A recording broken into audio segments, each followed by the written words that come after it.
Hey everybody, what's going on? Welcome to the stream. I'm here with Max. What's going on, Max? What's going on, KG? How's everything going in your neck in your woods?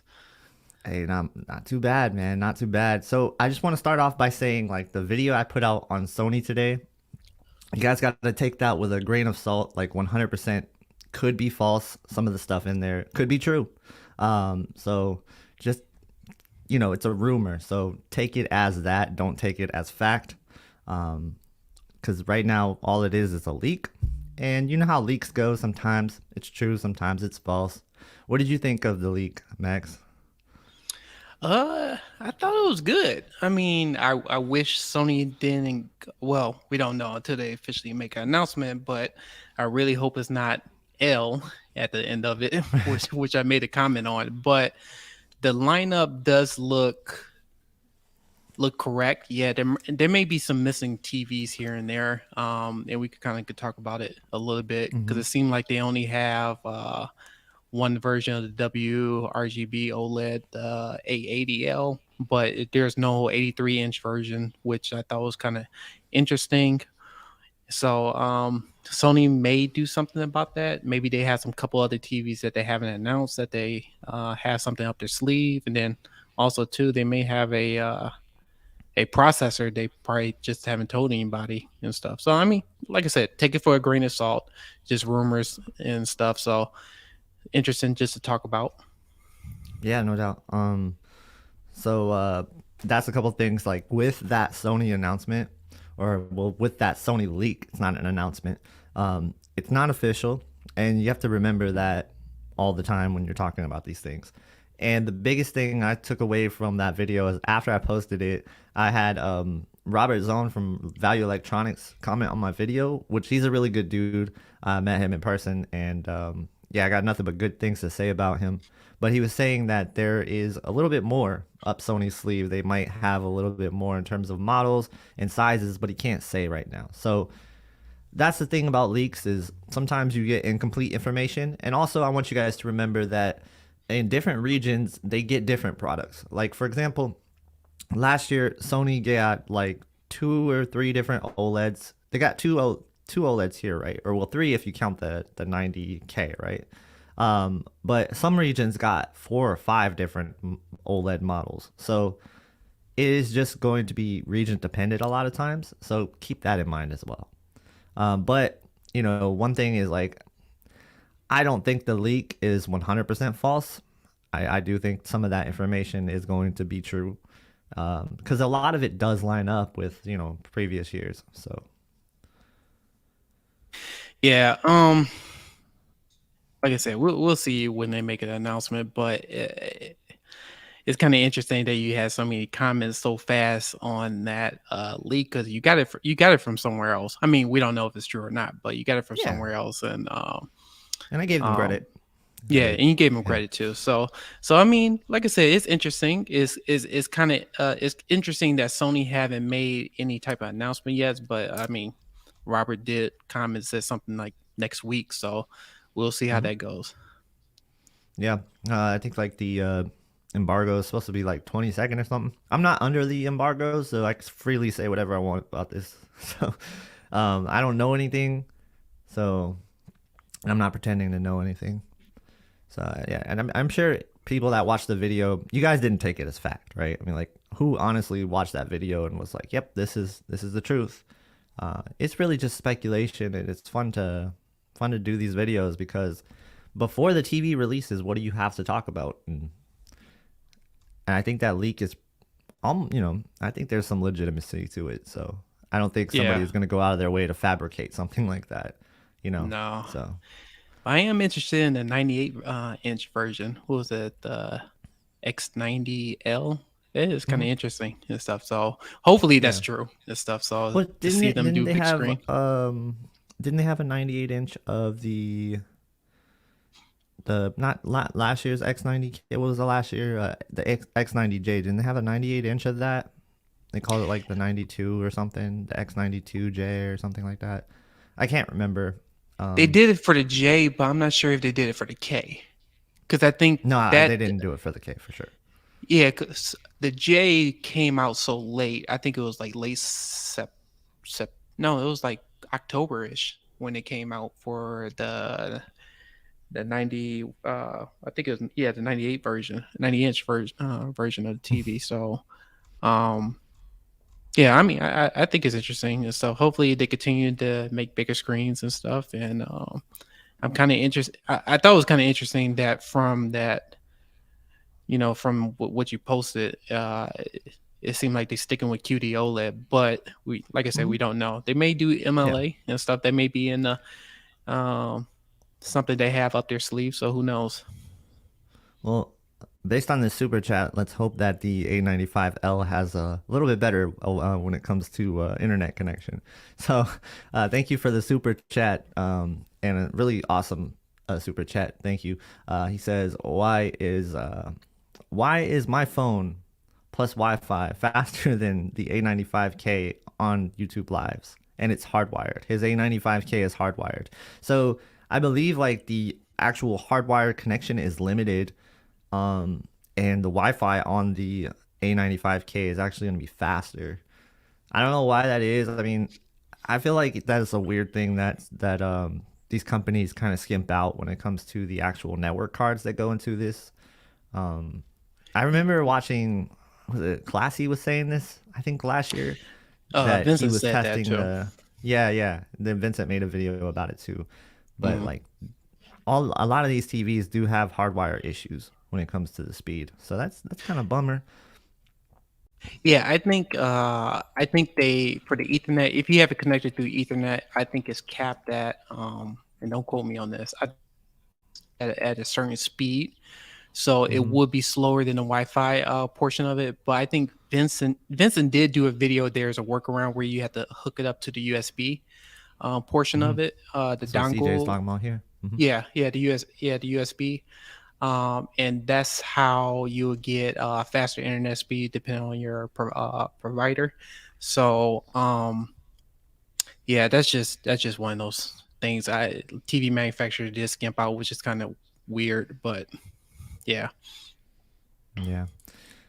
It says all TVs are 100 megabits per second. I mean, 100 megabits per second seems fast. I would think that would be enough, Depends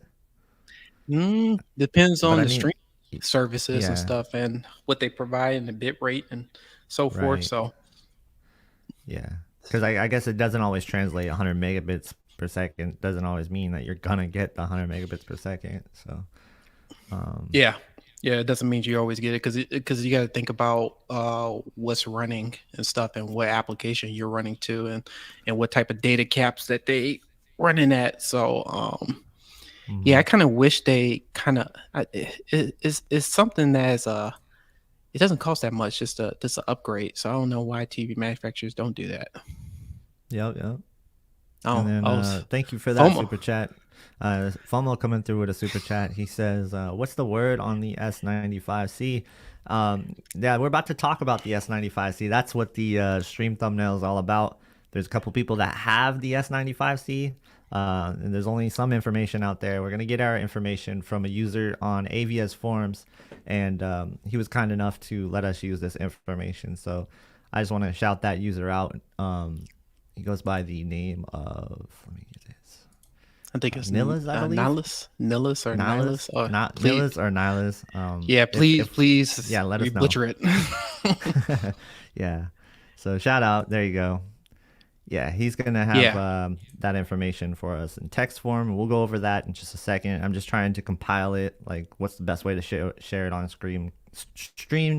Because I don't really like browsing forums on stream because sometimes Yeah. there could be just like some random posts out of nowhere, and yeah. So I'm gonna try to compile it all in like a text form so you can see it. I think I'm gonna do is I'm gonna like screenshot his posts and put it on a spreadsheet or Well, why you do like a that? presentation.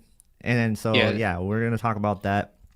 But let's go ahead and say hi to everybody first because I do want to say hi to everybody in the chat. We got FOMO in here. He says he was talking about when the 55-inch and the 65-inch S95C will release, and he was guessing 3 weeks later. Is my educated guess? Yeah, it sounds like it could be a possibility. I'm waiting for the 55-inch and 65-inch myself. It'll be really interesting to see. We got Bat Tech in the house. He says, get the S95C early, boys. That's when it performs the best. Okay. Yeah, it's true. I mean, like last year, the S95B was pretty screaming out of the gate. And then you got, Well, well, before no, you go ahead, go ahead. do some other shout outs, just want to say we got over 100 people in the stream. This it's Oh, crazy. yeah. So thanks for joining. Yeah, yep. It's TV season, man. Everybody's excited. I'm excited. I know you're excited. Like we're just, Oh yeah, we're just we're having looking fun forward to it. now. Yeah, it's just we're just gonna have some fun now. It's gonna be a lot of work, a lot of work, Oh, it's but gonna be it's worth it. fun. Yeah, yeah, Yeah, it's fun. hopefully everybody be happy with it and stuff. Depending on the TV that they're gonna get this year, and yeah, we'll do the best we can to review each and every one of them and stuff. So Yep. And then I know I could speak this for myself, but I can also probably speak this for everybody else.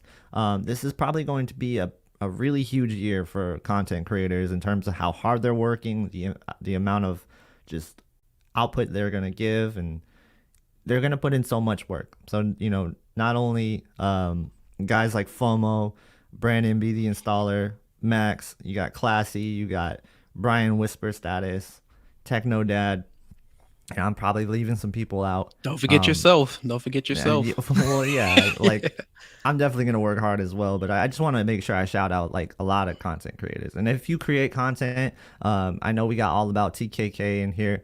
Did I Yeah, say that right? great. TKK. Yeah, okay. I always say Yeah, TTK or TKK. So I was like, yeah. He it's has all a about TKK. Yeah, he has a good amount of information he puts out there. From a consumer standpoint, it's really cool to see his feedback and stuff. So yeah, we got a lot of content creators, and if you guys are, becoming a content creator, post your stuff. I know we got Iceman and Bob in here all the time. They're also content creators, so yeah, just support the content creators out there. It's always fun this time of year, and the people that do this absolutely love TVs. Otherwise, I don't think they would do it. yeah. And please hit that like button and that subscribe button. Yep. What's up, David? What's up, Ari? Can't say hi to everybody because we got a show to do, but like thanks to everybody who's here. And if you guys have questions throughout the show, the best way to do it is to leave a super chat if you want that instant response. If not, we will get to it a little bit later once we start to do Q&A stuff. But yeah, Max, go ahead and talk about what Well, you're going to talk about, and I'll compile this list. yeah. Let's still talk about the Sony part while we switch over Yeah, before we switch let's over to do the it. Samsung part. So from if you haven't watched KG video, which was good, yeah, I think if I find it kind of interesting on the lineup. I don't know if you can pull it up or you feel comfortable pulling it up, but probably we could kind of like talk about it a little bit. Oh yeah. Okay, let me see if I can find it. Yeah, I know you're multitasking. Let me see. I could share the screen. Yeah. I'll just share Twitter. I think I gave it to you in the Twitter window, so I can just Oh, do that. you know what? You did do that. Yeah, I'll do that. I'll do that. Yeah. Yeah, you did. Yeah, you sent it You earlier could do before that you. too. If you want. Can I? Let me do that. Yeah, you just share your screen and do it, and I'll get to the actual Yeah, spreadsheet give right me a here. second. So, slides. I'll Let just do a me Google Slides let me thing. see if I'm about to go ahead and share my screen. All right. I'm gonna see if this works. Can you see it? Yeah. Not Okay, perfectly. so this was what KG was able to find. So like I said, we're not saying this is official.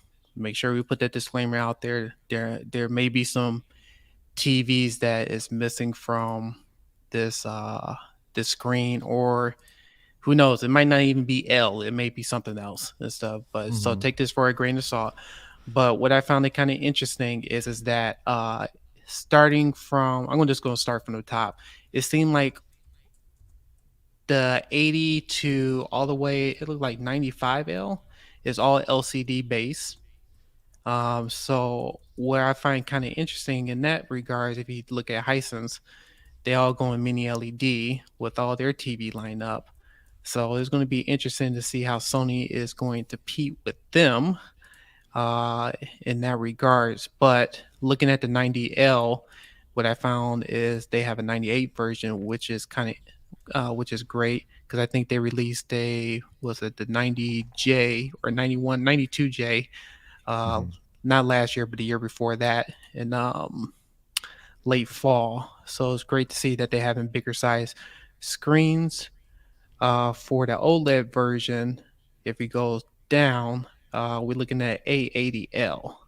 So we only got up to 70-inch. It looks like that's the only WRGB OLED that we have in the lineup. And I'm thinking for the A80L, I think it's more going to be more for the budget friendly Hmm. OLEDs compared to the QD OLED version. So it's kind of interesting how Sony is still in this area. We thought we may see some MLA technology, but from this list, it looks like they're just sticking with the WRGB. But who knows? It just says OLED. So it could be something that we don't know. Yeah. For the A95L, they look like they not bringing over the K, which is a good thing.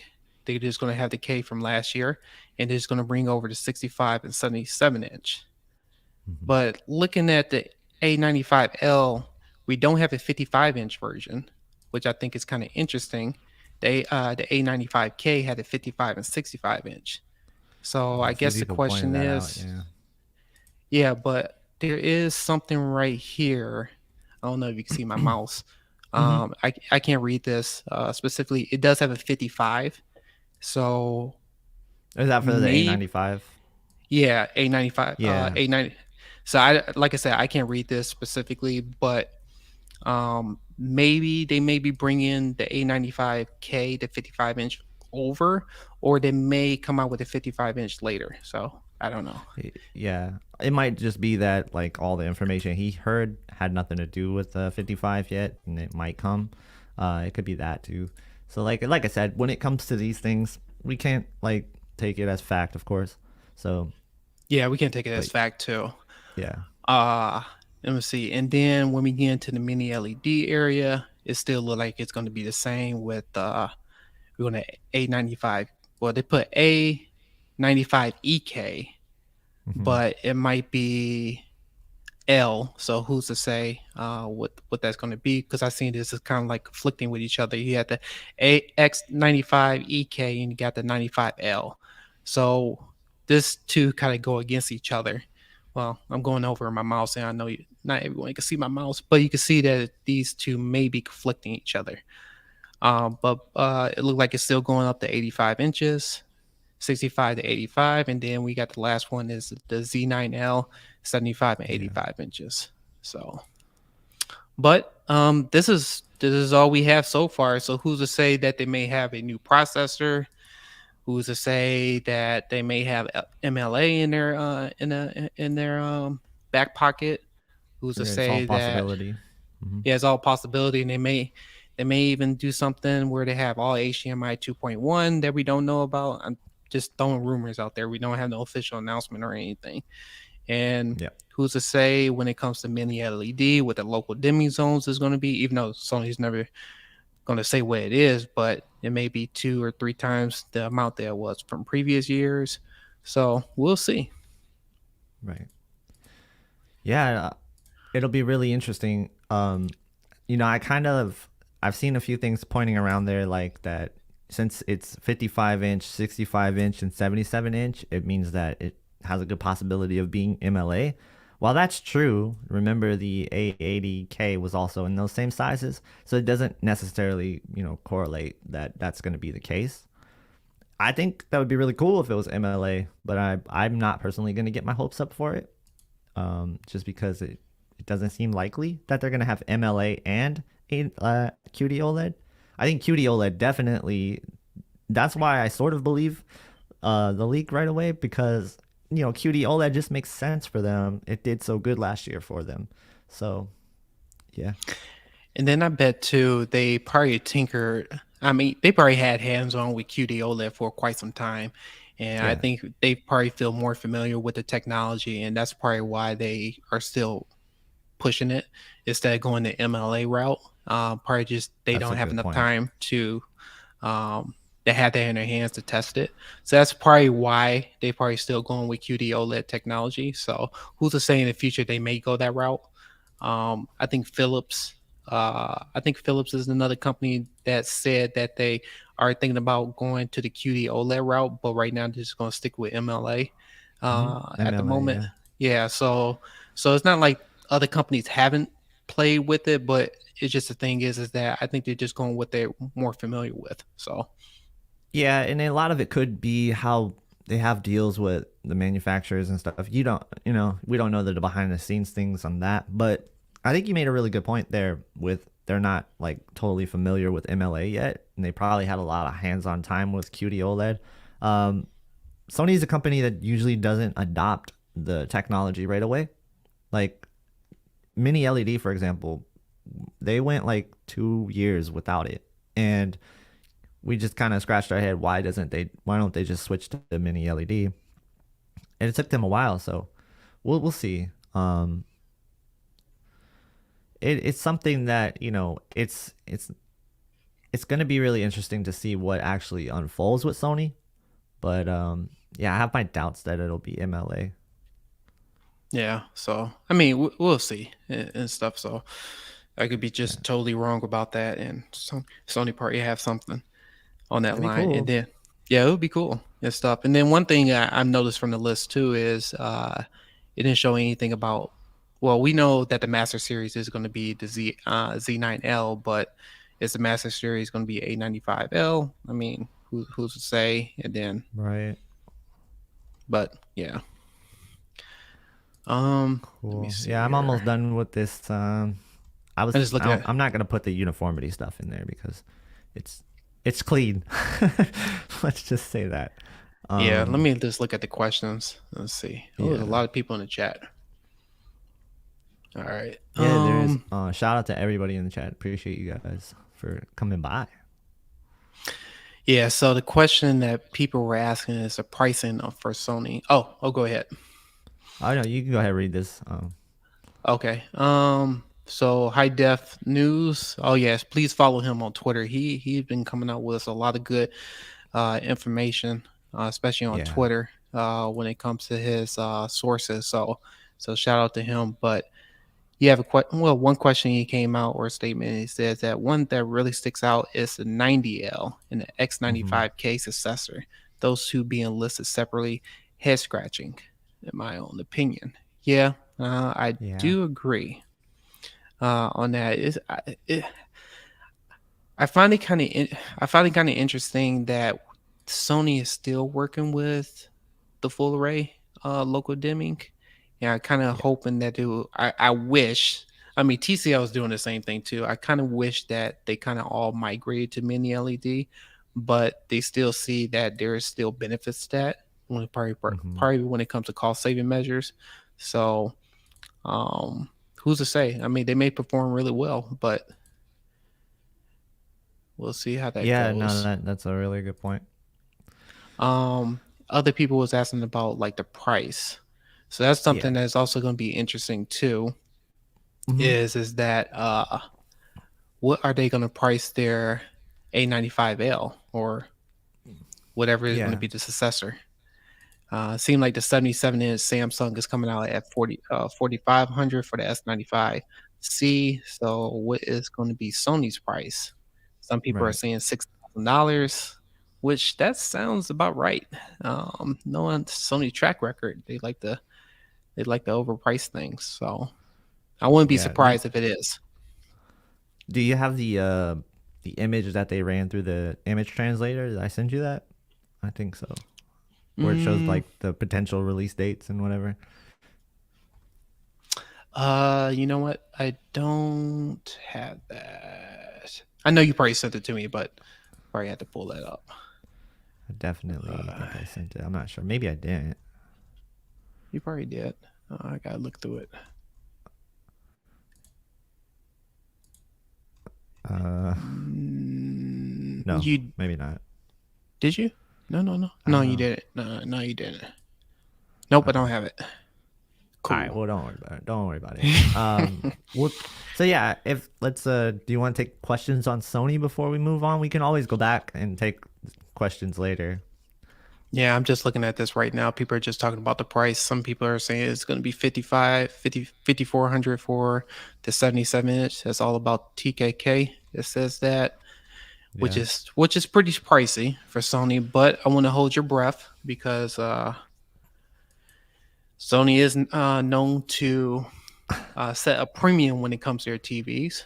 So Yeah. we will see. And it's going to be a steep battle for them, especially where all the manufacturers are starting to come out. So I would be surprised if it was under 6K. I would be yeah, surprised. yeah. It sounds about right because I'm just thinking about when the A90J came out, the 83 inch version, it was $8,000, and then Yep. their what was it, the Z9 J was 10,000. So sounds about right and stuff. Yep. So it seemed like it might be in that realm of $6,000 or maybe a little bit lower, Yeah. depending on that.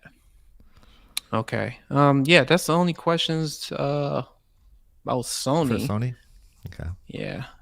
All right, Other than let's that, it's just rumors. I mean, speculation. So yeah, so let's move on to the S95C then and talk about before we get into the numbers and stuff that was posted. Let's talk about like what's out there right now, right? So the S95C 77 inch, some people have it, and there was a couple locations that had it where you could pick it up just like today and yesterday. I don't know yeah. if those people got to pick it up today, but some people actually got it shipped to them. Obviously, this user from AVS got it. And I had somebody who messaged me saying they're going to have more information on theirs when they get it, but I haven't heard from them. And then there was another person as well who said they also were going to receive it. So, yeah, I think some East Coast locations ended up getting it early, but it doesn't seem like it was like an intentional thing. Like I don't think it's supposed to be out. It looks like it might have accidentally crossed and broke the street date here. It definitely seems like that's not intentional because if you look on Best Buy now, a lot of the stuff where it was like you get it before then, now it's like saying the 21st Hmm. on like everything. And I checked, I was like going through different zip codes and typing in see like when I could get it, just to just so I could see for other people who might want it. Um, it seemed like it was 21st for everything. So like the street date is that maybe. So I I think it'll be really interesting to see if the people that are getting it from Samsung actually get it early because they're shipping it out on the 14th. So I don't know if they ship it to somewhere that's close by. Will people get it earlier? We'll see. We'll absolutely see.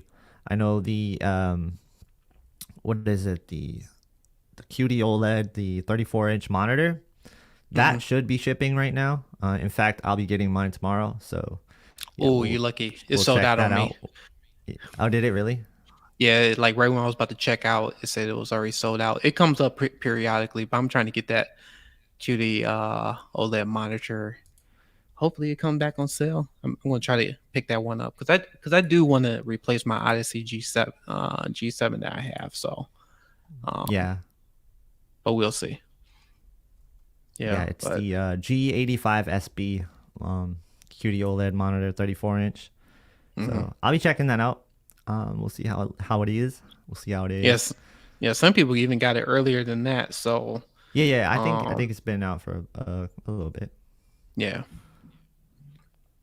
But yeah, for me, I was trying to see if I could get it earlier, but February 21st, it seemed like that's the date that I'm going to be getting my S95C, the 77-inch version. So that would be Yeah, interesting.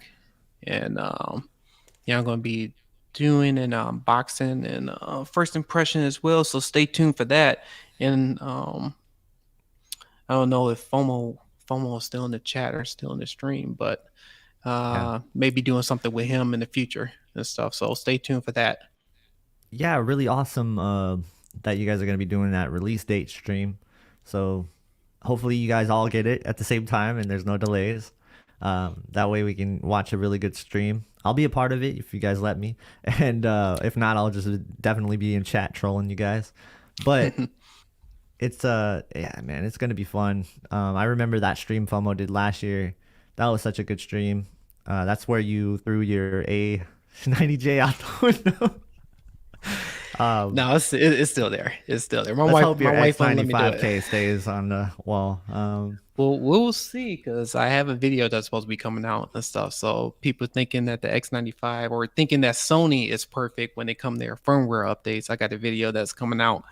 I'm thinking about putting it out tomorrow and stuff. So they have some issues too with their local dimming bug. So like I said, Sony is not perfect. Samsung is definitely not perfect. LG and stuff. So every manufacturer have issues when it comes to firmware. So, but it just seemed like Samsung is more notorious than the other manufacturers. Yo, Oh, yeah.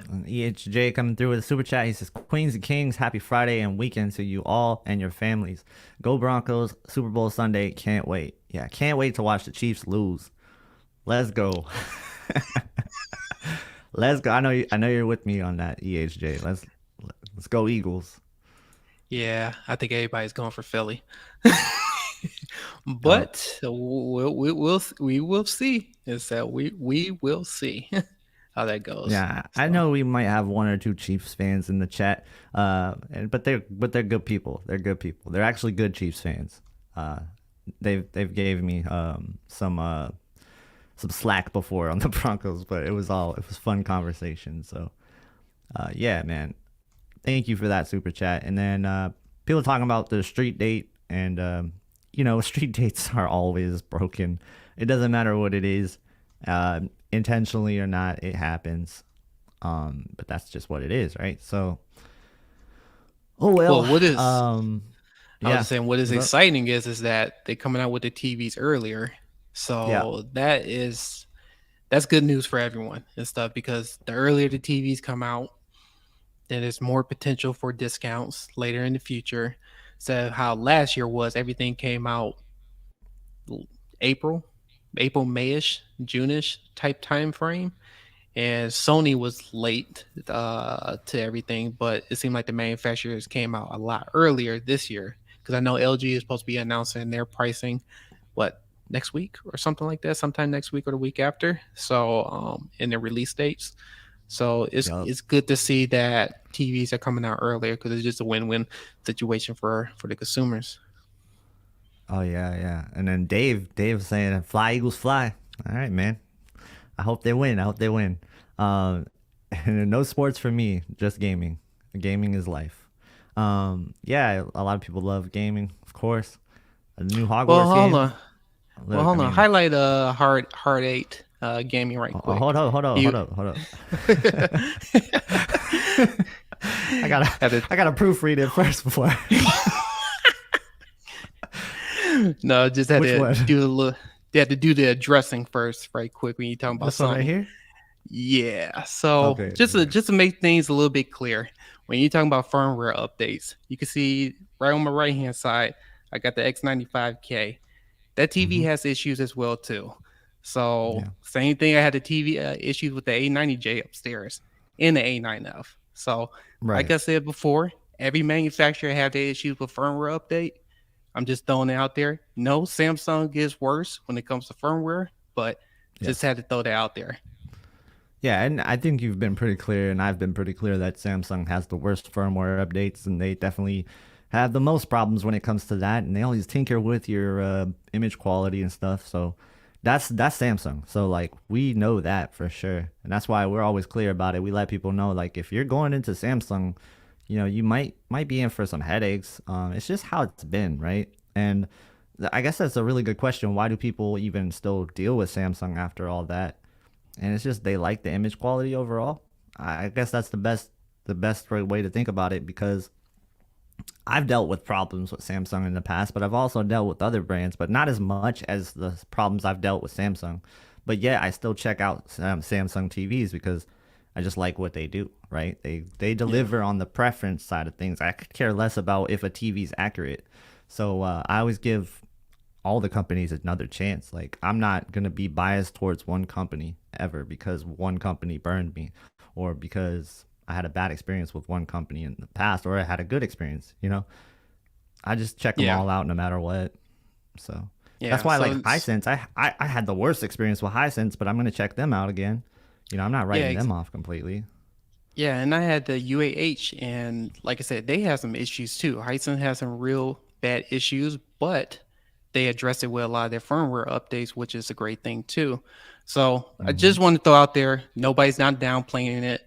Samsung Yeah, have yeah, their for sure. issues too, but I'm just saying that every other manufacturer also have their issues. So Yeah, looks like Hard Eight's a Philly fan too. And then we got EHJ coming through with another super chat. Thank you. Appreciate that. He said, if that is Sony's list, it looks a bit underwhelming. I agree. I agree. However, I'm not holding my breath. I guess after taking the MediaTek HDMI 2.1 crime scene, Sony decided to call 2023 models L for possibility of taking an L. Oh man, I think that's what I'm afraid of, man. I feel like now that they got the L out there, it's just gonna get memed up completely. I wanted to jump ahead of the memes and do my own with the thumbnail. yeah, that Um, thumbnail was the best. That was. I think that was the best thumbnail I think I've seen this year. So I really hope. I really. They better come up with some great marketing schemes if it's really going to be L. It better be a really, really good reasons why they chose L on this one. yeah, yeah. Like you think they'd be self-aware enough to skip that, but because I've seen them skip other things for stupider reasons, right? Like, um, Yeah, it but went from H and then it went to J. So yeah, so they yeah. didn't do I. I So guess they didn't want to do I to be like confused with Apple stuff. I don't even know. Why would you skip I? I guess that's the only reason I could think of. So, no, ah, they should skip L. But well, yeah, definitely should have skipped though. they got some marketing. I know they got some marketing on that one. So we'll see. Yeah, they probably already just had it all drawn up and they didn't even think about it. But or they don't even care. Maybe it's just They us. probably Maybe it's just us immature YouTubers. they probably looked at your thumbnail and probably say, "Yeah, we need to go back to the drawing board on that one." Yeah, on the official reveal, it's called M. That's not a coincidence if that happened. um, but yeah, no, I agree. That's why I think I said it in the video. It seems like it's incomplete, or otherwise it is very underwhelming. But it does sound like it's more on the incomplete side of things. It's not all the models that'll be announced for the U.S. And again, other regions have different models, so we always got to take it with a grain of salt. But yeah, thank you for that super chat, EHJ. Oh Appreciate it. man, he always be coming in with the super chat, so appreciate showing the Showing love on some that love. one. Yeah, all the time, all the time. Let me see here. Any other questions? Okay, yeah, we So still he was talking talking about. about the A9F and the A80J.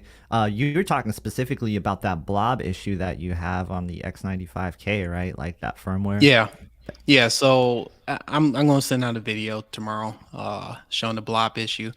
But on the A9F, it had an eARC issue, and that was a really, really, really bad issue. Where if you have a home theater system, Sony they dropped the ball on that. It took them a year just to fix that eARC issue, and that was when they was doing that whole upgrade on the Android TV.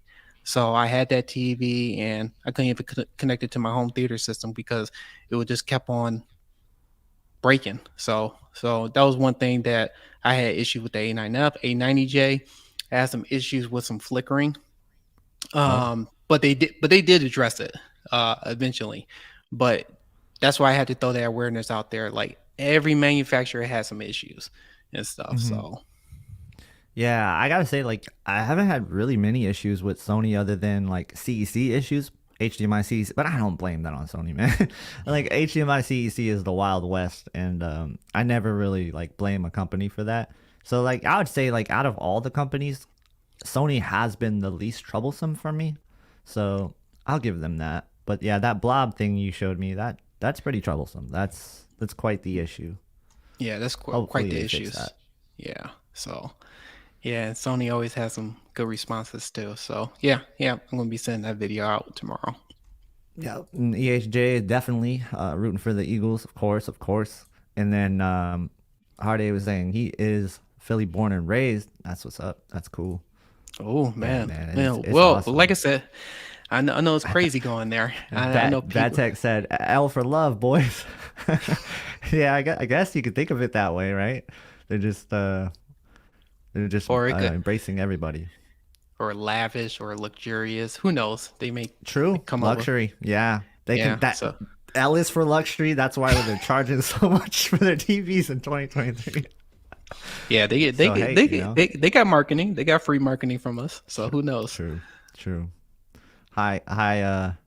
Hi Gaming Tech. What's up? What's up, Marcus? Hope you're doing good, man. I'm jealous of Hogwarts. I'm watching you play that, and I'm just like, man, I need that game. It looks cool. I'm not even a Harry Potter fan. It just looks dope. Like, yeah. Yeah, Anyway, I'm going. Yeah, I'm going. I don't know. I'm still not interested in the whole Harry. I mean, I watched the movies, right. but I'm just not. I don't know. I'm not sold on the game yet. So Oh, the game looks dope. Yeah, game looks yeah. dope. Oh, S95B is bendable with mere hand power. I mean, I've watched Classy like bend it back in his stream. He just like pulled it and it just like flexed back and forth. And I was like, all right, Classy, don't do that again. But yeah, it sounds like the S95C is more durable, from what I hear from the thread. And we'll get into the S95C in just a second, when it comes to the early user feedback and stuff. But Oh, and before you even talk about anything else, so we got 160 people on the stream. crazy. So yeah, it's crazy. So thank you for joining the chats and stream and asking questions. Yeah. Yeah, so S95C is a thick boy now. You know what's funny about this is that like at CES it actually looked really thin to me. Like it looked thinner than the S95B, but the pictures that I seen on AVS does look a little bit thicker than the S95B. So I don't know. I don't know what they did there. Maybe they had like a prototype model there, or maybe it's just the angle of the picture that makes it look thicker. But I believe the S95C is still pretty slim. And they Uh, did well on ABS forum. They did mention that the packaging is different too. So that goes a long way too. mhm. How they packaged your S95C. So that's good news. I mean, we talked about it last week where we were saying that they could change the packaging. That'll make a huge difference when it comes to making sure the screens don't come bent. So Yeah, Gaming Tech saying he's not going to consider the S95C before Classy measured the crap out of it. G3 is almost a no-brainer for me. Yeah, I think G3 makes a lot of sense for your channel. Um, it does fit your audience a little bit more. But I do think like the S95C would be a good look too. I know you can't get them both, but um, it is good to have two different things. But you're gonna have to do double the work though, so you have to think about that too. Um, yeah, and he has a G2. So Gaming Tech has the G2, and then you got the QN95B. yep. So yeah, so he's trying to get rid of the QN95B because I think he said he's been having some issues. So yeah, I Yeah. mean G3 seemed like it may be a better fit for you, because it seemed like yeah, LG seemed like they do a lot better job with their TV. So I'm excited to see what they're going to come out with the MLA. Yeah, as somebody who used to do those types of videos with the game HDR and stuff, like I know that's a lot of hard work. That's a lot of hard work, and so if you have to do it for two different platforms, yeah, that'll be pretty troublesome. But yeah, man, best of luck with that, gaming tech. I really hope you get the right TV. QN95B has got to go. Yeah, like if you want to buy the new TVs, you got to end up selling something. Yeah, so if you're in Otherwise, yeah, it's hard. yeah, I believe Gaming Tech is in Australia. So if you're in that Yeah, and it's even area, worse for so them. Yeah, it's even worse. It's even worse. Those yes, prices are nuts. yeah, they astronomical. So you definitely spent a pretty penny on the QN95 B. So Oh no, don't do this. Don't do this, CJ. Don't do that, CJ. Oh my goodness. All right. Planning on getting the S95C 77-inch before the end of the month. Can't wait. Yeah, let us know. Let us know. Everybody who's getting the S95C, we want to know your feedback on it because it's going to be one of those like TVs that's going to make a lot of impact this year. It's either the S95C, the A95L, or the G3 for that premium, crown, so to speak. So Yeah. We'll see, because we don't get the Philips or the Panasonic MLAs this year. It's just gonna be the G3, unless Sony has MLA up their sleeve too. So we'll see. Yeah. So hopefully Panasonic, if they look at the stream, and hopefully they'll come back to North America. Philips as well too. That would be really good. Yeah, I agree with this too. Yeah, um, that makes a lot of sense. Classy. Let's see what do we got. So we're gonna get into the S95C. I just like going through chat, making sure everybody gets some screen time. I like having conversations with everybody too. I think that's what makes streams fun, is the interaction, the integration. That's like one of the things I'm trying to do this year, is to get more interaction going, right? So I'm thinking about ways to do that, because this is a community after all, and it's just a lot of good people, a lot of good conversation to be had. And like I said before, you don't have an opportunity to do this outside of the internet for a lot of people. Like, you don't have people that you can just talk tech with or talk TVs with, in your real personal life. It's nobody cares. It's like, I'll start talking about a TV and they're like, okay, I know it's your job, but like, I don't care, dude. Like, you could stop talking about the TV technology when you're around me. So it's like, okay, I get it. I get it. I'll talk about it with my internet friends. So yeah, it's good to have a place to talk about this stuff. Communities are really important. So true. Exactly. Yeah, it's so true. um I'm glad it exists, because otherwise you wouldn't have no place to really be yourself or to share the things you like. And I think sometimes people just like keep that stuff hidden inside. Like, then they shouldn't. If you Oh like yeah. what you like, talk about it. You should talk about Yeah. Yep. I absolutely agree on that. it. So I didn't hear this about the QD OLED structure. I haven't looked into this, so I can't really speak on it. Sorry. I'll have to look it up. Yeah. So yeah, it looked like it's not a Get lot to of the numbers. questions. All right, all right. All right. All right. Yeah, all right, hit the like button. If we get to 100 likes, no, I'm just playing. I'm just joking. I'm not gonna do No. that to you No. guys. No. No. Get no. All right, No. Get to the we're just numbers. gonna get to it right now. All right. Yeah. Get to the So this dive is in. the early feedback and numbers is from a user on AVS ABS forums. forms. There's his username right there. So I just wanted to go through, like, summarize what he's saying here. It might be a little bit harder to read, but his overall, like, perspective of it. And don't take this as gospel or anything like that. This is just his initial impressions, first day. He doesn't want anybody to take it like too seriously, because he's going to revisit it. So just take it with a grain of salt, because this is just his initial measurements. And so yeah, just wanted to put that disclaimer out there. He did want me to say that. So And he's then saying the good news. Yeah. Oh, Go I ahead. was just about to say, and I think he calibrated, but I know he's still going through a lot just to make sure everything is right. So Right. I believe these are mostly out of the box numbers, but I'm not sure exactly. Um, but let's just look what he says. So he says the good news is that the 1300 plus nits isn't just in dynamic mode. Well, actually, let me go through the bad news first. He says, I may yet be missing something, and I wouldn't be shocked if this was the case. But so far, under no circumstance could I achieve anything close to 2000 nits, no matter what settings configuration I tried.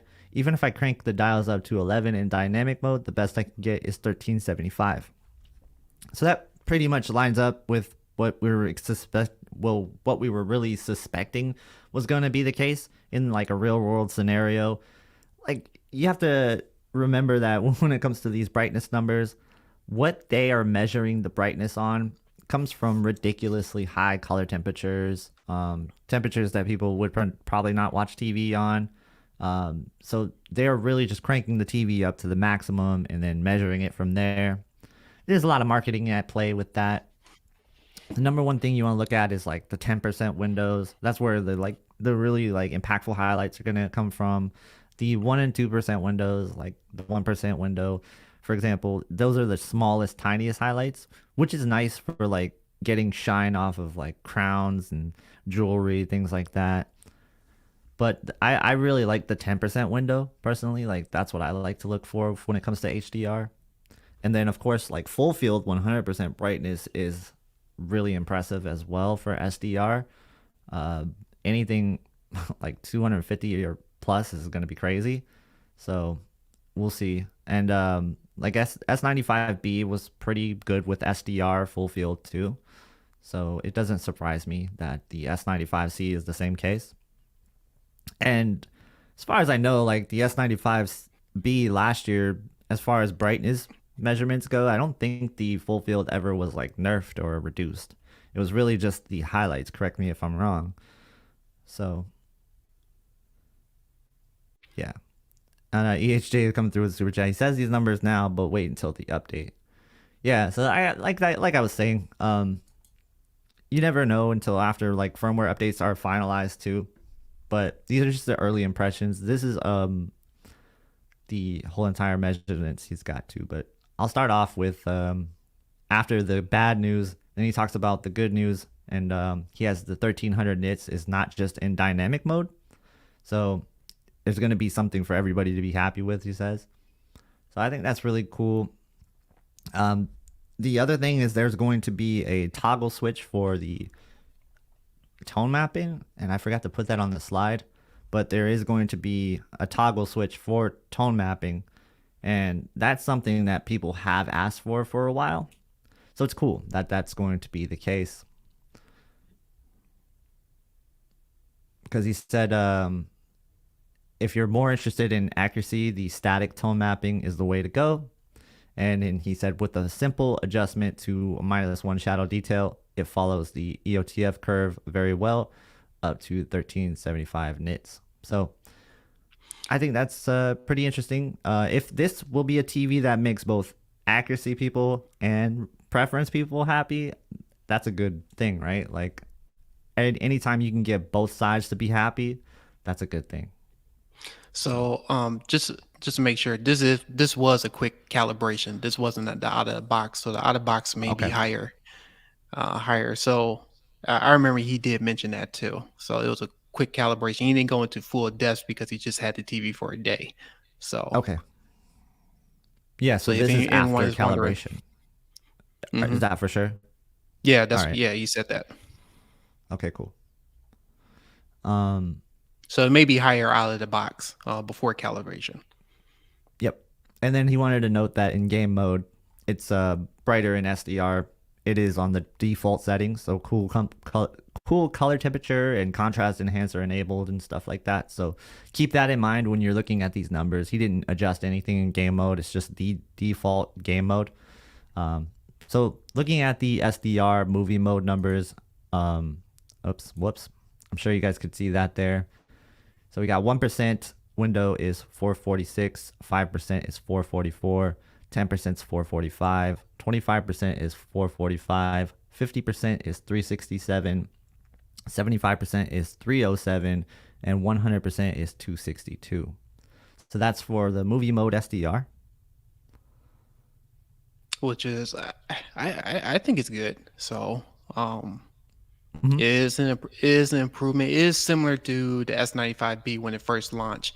So hopefully they don't Samsung doesn't do anything with these, uh, do anything with the brightness, but who's to say? So but so far it is they are similar, but it seemed like it's better with the S95C so far.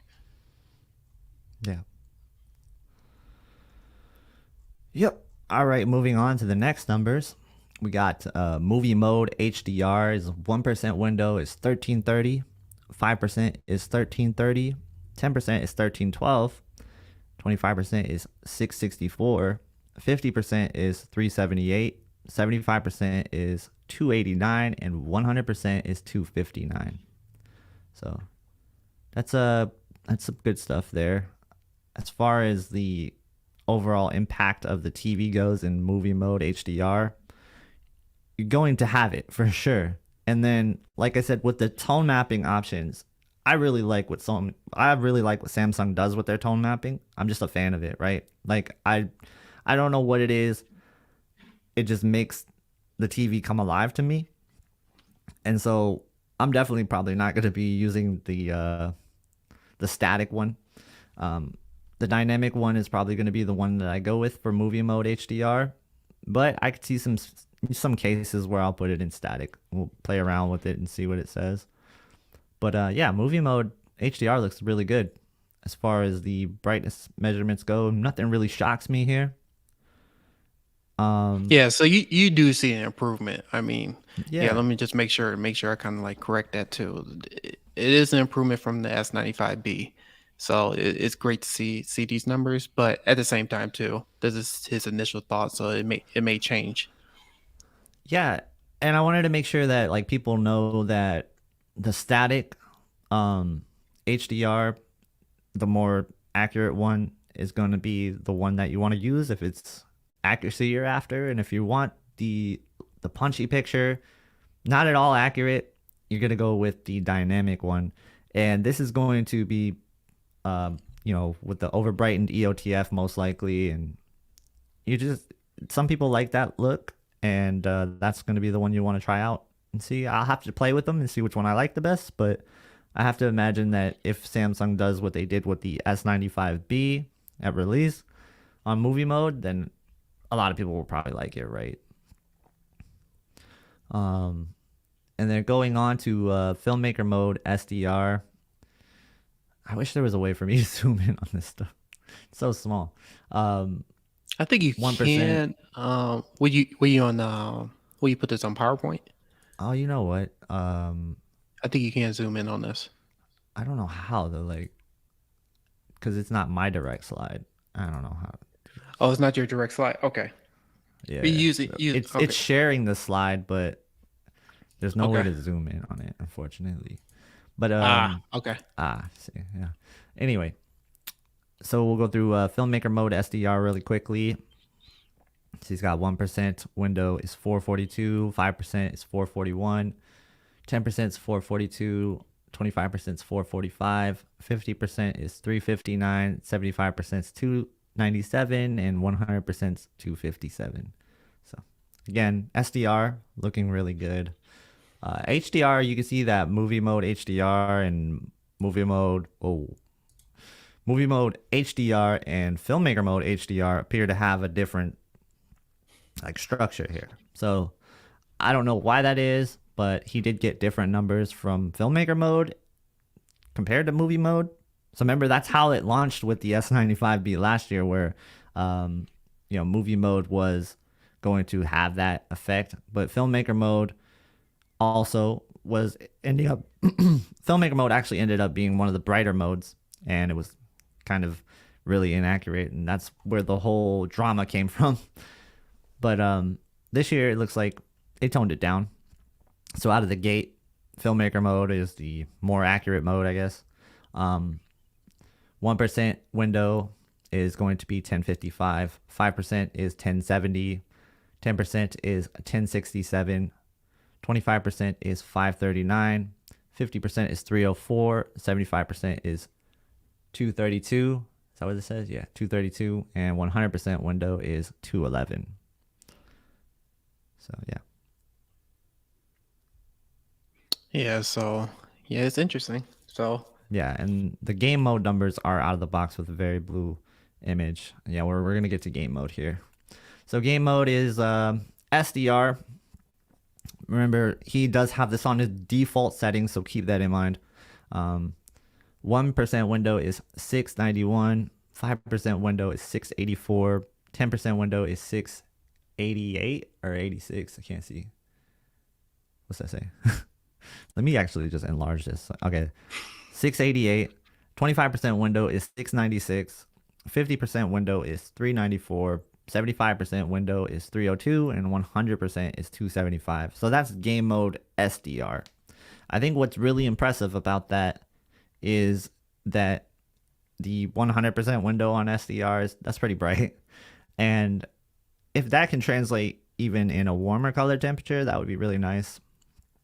But remember, this is by default cool temperature, contrast enhancer on. So these numbers will probably change once it is adjusted to a lot of people's preference settings, which I, I don't know. Like, I think a lot of people play with cool color temperature, so maybe this will actually apply to you. And maybe you do have contrast enhancer on, then these are the numbers you'll want to look at.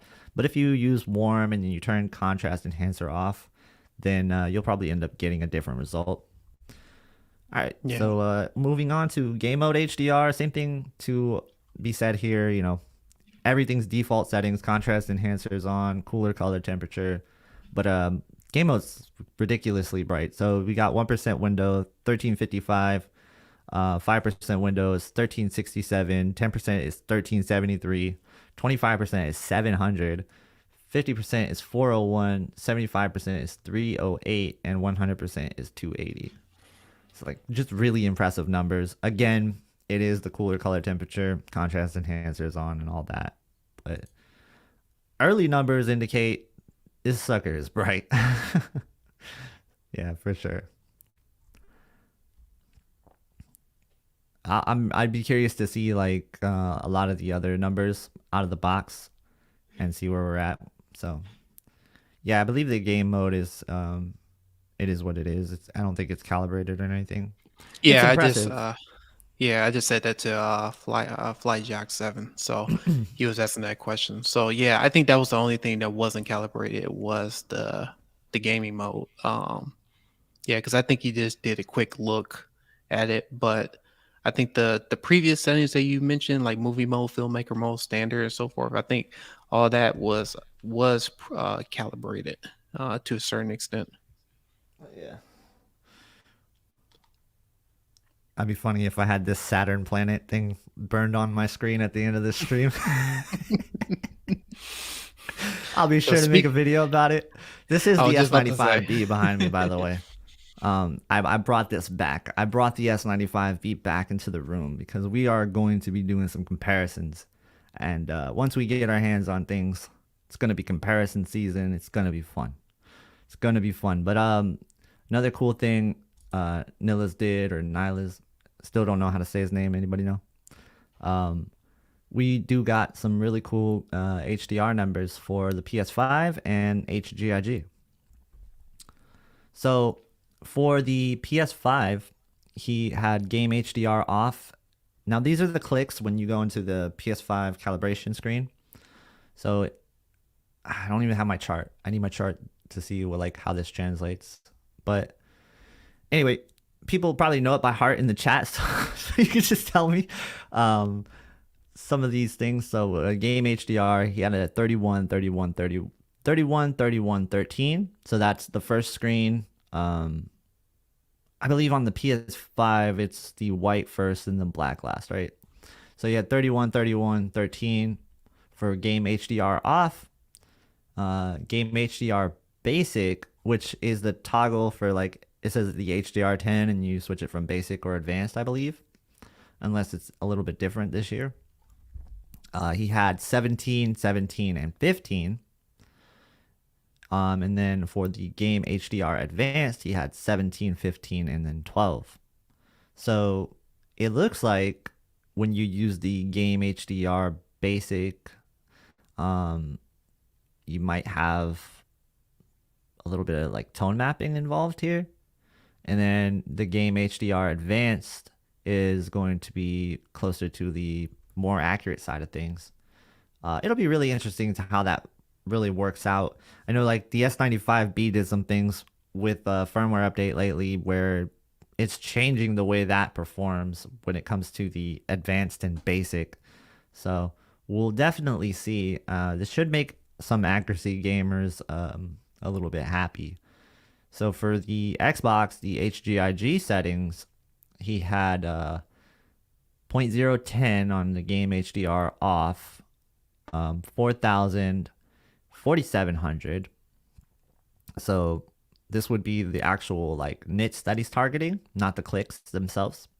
Because remember, if you click the bumpers and the triggers together, it's one of those two. I just click them all because I always forget. I just click all the top buttons, and Yeah, then you it's can all the get top the buttons.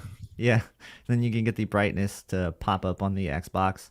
And Yeah. he got these on game HDR off, and that's just so where the pattern disappears. keep in mind that like when you're setting the black, just go all the way to 0 if you have an OLED. It's like the best thing to do. But he just did it to show when the patterns were disappearing. And for game HDR off, he did 0.010 and then 4000 nits and then 4700 nits for the other white screens. Then when he went to game HDR basic, he had 0.005 and then 1700 nits was the clipping point there for basic. And then for advanced, he had 0.015 and then 1350 and then 1600 for the clipping points there. So it looks like advanced might be closer to more accurate, right? So cool things. I think like if you have at the end of the day these things lining up that way where accuracy people are happy and preference people are happy, then you got yourself a TV that's going to make people happy. Just don't mess it up with firmware. Just don't like, you know, we'll see though, because a lot of people don't trust Samsung, and I feel like that's kind of fair because they've shown last year that they're just willing to change things without giving you a heads up. And that kind of is, that's not cool. But Kamar Turner, thank you for the super chat. Thank you for the super chat. He says, just showing some love. Looking forward to my S95C. I promise it won't go online ever. And that's exactly what we were just talking about, right? Like you don't know. There's a lot of people that just don't trust Samsung enough to even keep their TV online. So, yeah. Yeah. I mean, I think tough. if it's something that you really need as a feature wise for a firmware update, then that's something that for you to think about if you want to do a firmware update. But with Samsung, like I said, a lot of people are upset with how Samsung been doing this. Samsung been doing this with all their TVs. So S95B is not the only one. People have issues with the mini LED, the LCD TVs, all their TVs that they've done in the past. So this is not something that's new, but it's more widespread now because a lot more people got the QD OLED TV Right. compared to the other models. Yep. Yeah. Uh, it's one of those things like I always feel weird telling people take your TV offline, but I'm starting to like get it now why people do it. And it's just it's I mean even like that issue you had with Sony, like what, that's out of nowhere. Like you didn't want that on your TV and now you have a blob on certain content. Like that sucks. Yeah, it's So yeah, and the thing is that in the video that I'm going to show tomorrow, I'm not the only one that's going through it too. So I go through an ABS owners forum, and I'll give the person a shout out as well too. He made a video where it kind of shows if you had the bug or not, and mhm. I'm going to put that in the description. So if anyone want to use that have the X95K, I thought it was pretty good. So but Yeah. yeah, I mean, it's like I said, Samsung is not the only one. Like I said, I'm having issues with my X95K, and I mean, we paid a lot of money for these TVs, and for manufacturers to, drop the ball when it comes to some of these updates is kind of unforgivable. So, like I said, I get it Mhm. and stuff. So, but at Yeah. the same time, too, I'm on the same boat. So, Yeah, and like the what is it, the 14 whatever update was 14, I think it was 14 something, where no longer like I could mess with the ST2084 slider in game HDR on the S95B. That completely killed game HDR on for me. Like after that point, I used game HDR off. Like I don't even use game HDR on no more.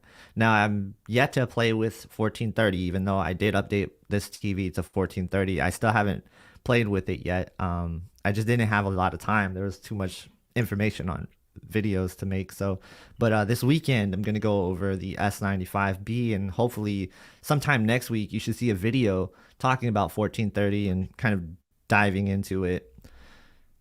Where I hope now that I can use game HDR on, but like what I'm hearing, kind of has me a little skeptical. But like after that update, I didn't use game HDR on anymore, and that sucks because I really liked game HDR on, but we'll see. Hopefully this static tone mapping, dynamic tone mapping toggle will fix things, especially on the gaming side of things. So we'll see. I yeah, hope everybody so can be happy about it. Like that's all I hope for at the end of the day. I don't want people to be disappointed in their purchase, especially if No. I'm making a video saying something positive and they buy it because of me. At the end of the day, like I don't think anybody should ever like justify purchasing off of something I said. But if you do, I definitely understand that because I've watched a video before and purchased something because of something somebody said. But at the end of the day, like I never want anybody to be disappointed with what they get because I would feel terrible. Like if that happened to me. So, And then also but too, we're gonna try to do a better job as in showing what firmware yeah, when we review it too, because like I said, for me, when I had the S95B, I was on the first firmware update, and since then, I know the TV's drastically changed since then. So my impressions of the TV was at the time that I had the TV. So it's like it's crazy that Samsung would do that. And like I said, all we could do at this time is just keep on addressing it. It's like Samsung, stop doing this. right. Yeah. Same thing like with the G2, the game mode when I had it, like I wasn't too impressed with game mode on G2, but there was some issues with it. So I I saw it before it got fixed, you know. So the game mode really doesn't stick in my mind like that. But like for example, something that is positive that ended up being a negative, but they've since kind of fixed and helped out a little bit more. And but then again, I don't know, like with the recent updates, they could have broke it again. But the QN90B, when I saw that thing and when Classy saw it, like we were both really impressed with that TV, you know. And then when FOMO got it, like there was some more negative reviews on the TV, and I was like, what happened? Why is this happening? And then like we saw FOMO stream and we got to see it for ourselves. Like this shouldn't be happening with your S90, with your QN90B. Like what's going on? Firmware. Firmware is just like the culprit for all of these things. It seems like engineering or something just has to get a lid on these things, and maybe do a little more QA this year. Test things out before you send it out. I don't know. I don't know how they could address that, but as reviewers, I think the best thing we can do is make sure we put at least the firmware number on it when we're reviewing it. That way, when people see the review, they can go and look at the firmware number in the description or something. Yeah. But Yeah. yeah, So, thank you I for the mean, super chat, Kamar. yeah. All Yeah. right, go Great ahead. super chat. Oh, no. I was just going to say, yeah, we're going to try to do the best we can to try to say which firmware version that we have and stuff. So, For sure. but let me see here. So you just went through the PS5 and the Xbox settings. Yeah. Um, let's talk about, was there anything else after that?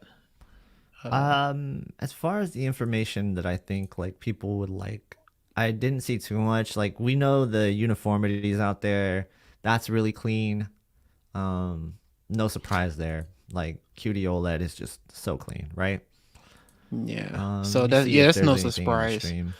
And I think also too, I think I touched on this, you touched on this too, is the packaging too. So he Oh has yeah, a yeah, no. clean, yeah, so that was one thing that was a big issue with the S95Bs. Luckily, I didn't have any issues with the bent screen with the S95B, but please hope I'm saying this person's name right. Nihilus or Mm-hmm. Nihilus. Um, this he said that the packaging for the S95C is a lot better, and they said they put some, I guess, like a bubble wrap in the front and the back Mm-hmm. to make sure it's not being bent when it's being transported. So that's probably something new that Samsung did on this on the S95C that they didn't do on the S95B, because I didn't have no type of bubble wrap in the box, because like Yeah. once you open it, it was just like the Right. TV was loose, and so like it could have been easily bent when you had the TV. So I thought it was kind of interesting. You still had the styrofoam to kind of hold it in place, but you could see where if whoever the delivery person is, you could easily bend it by doing that. That's a really good point. Thank you for bringing that up because I did read that too. Yeah, the packaging seems to be improved, and we discussed this 2 weeks ago or something where that could be the culprit to some of the bins because yeah, it wasn't packaged very well last year, was it? And this year that seems to be solved. So it looks like a bigger box, more packaging, more protection, and I think he even noted that there was an extra like screen protector thing over the screen Mhm. that says you should remove it. And I think that's just great because a lot of people handled the S95B last year when putting it up, and they had fingerprints on their S95B, and those things are kind of hard to clean off, man. Like the way that the screen coating was on the S95B and really both QD OLEDs, even the A95K, like it was hard to clean. So not having a screen protector on it when you're getting it out of the box just kind of sucks. So Yeah, and this is kind of like a shout out to Sony because Sony doesn't do that. They just put that little, like I said, yeah, they put that cardboard in front of it with the tape. right. I don't know Oh why they don't man. do a film to do that, but I know a lot of people who bought the A95K. Even when I had the A95K, there were some scratches on there. Yeah. It could be easily scratched, and it could be easily remedied if they would have had some type of film to take off after you finish unboxing. Yeah, I remember like thinking like this is a premium product. Like there's no screen protector. Like I got smudges all over my screen because I had to pick it up, and like it was just kind of a pain to clean the A95K after setting it up. So yeah, I don't know why Sony doesn't put like a at least a sheet or like a cloth over top of it. Like it is just a cardboard. It's crazy. Yeah, yeah, I have scratches on it and stuff. It could be easily scratched. So hopefully Sony does the same thing. It seemed like Sony is the only one that's not doing that, but who's to say that they may do it for their 2023 version? Yeah, James, that's what we're talking about right now. We're discussing some early user feedback, and so far so good. It seems like there's a lot of positive things to be said about it.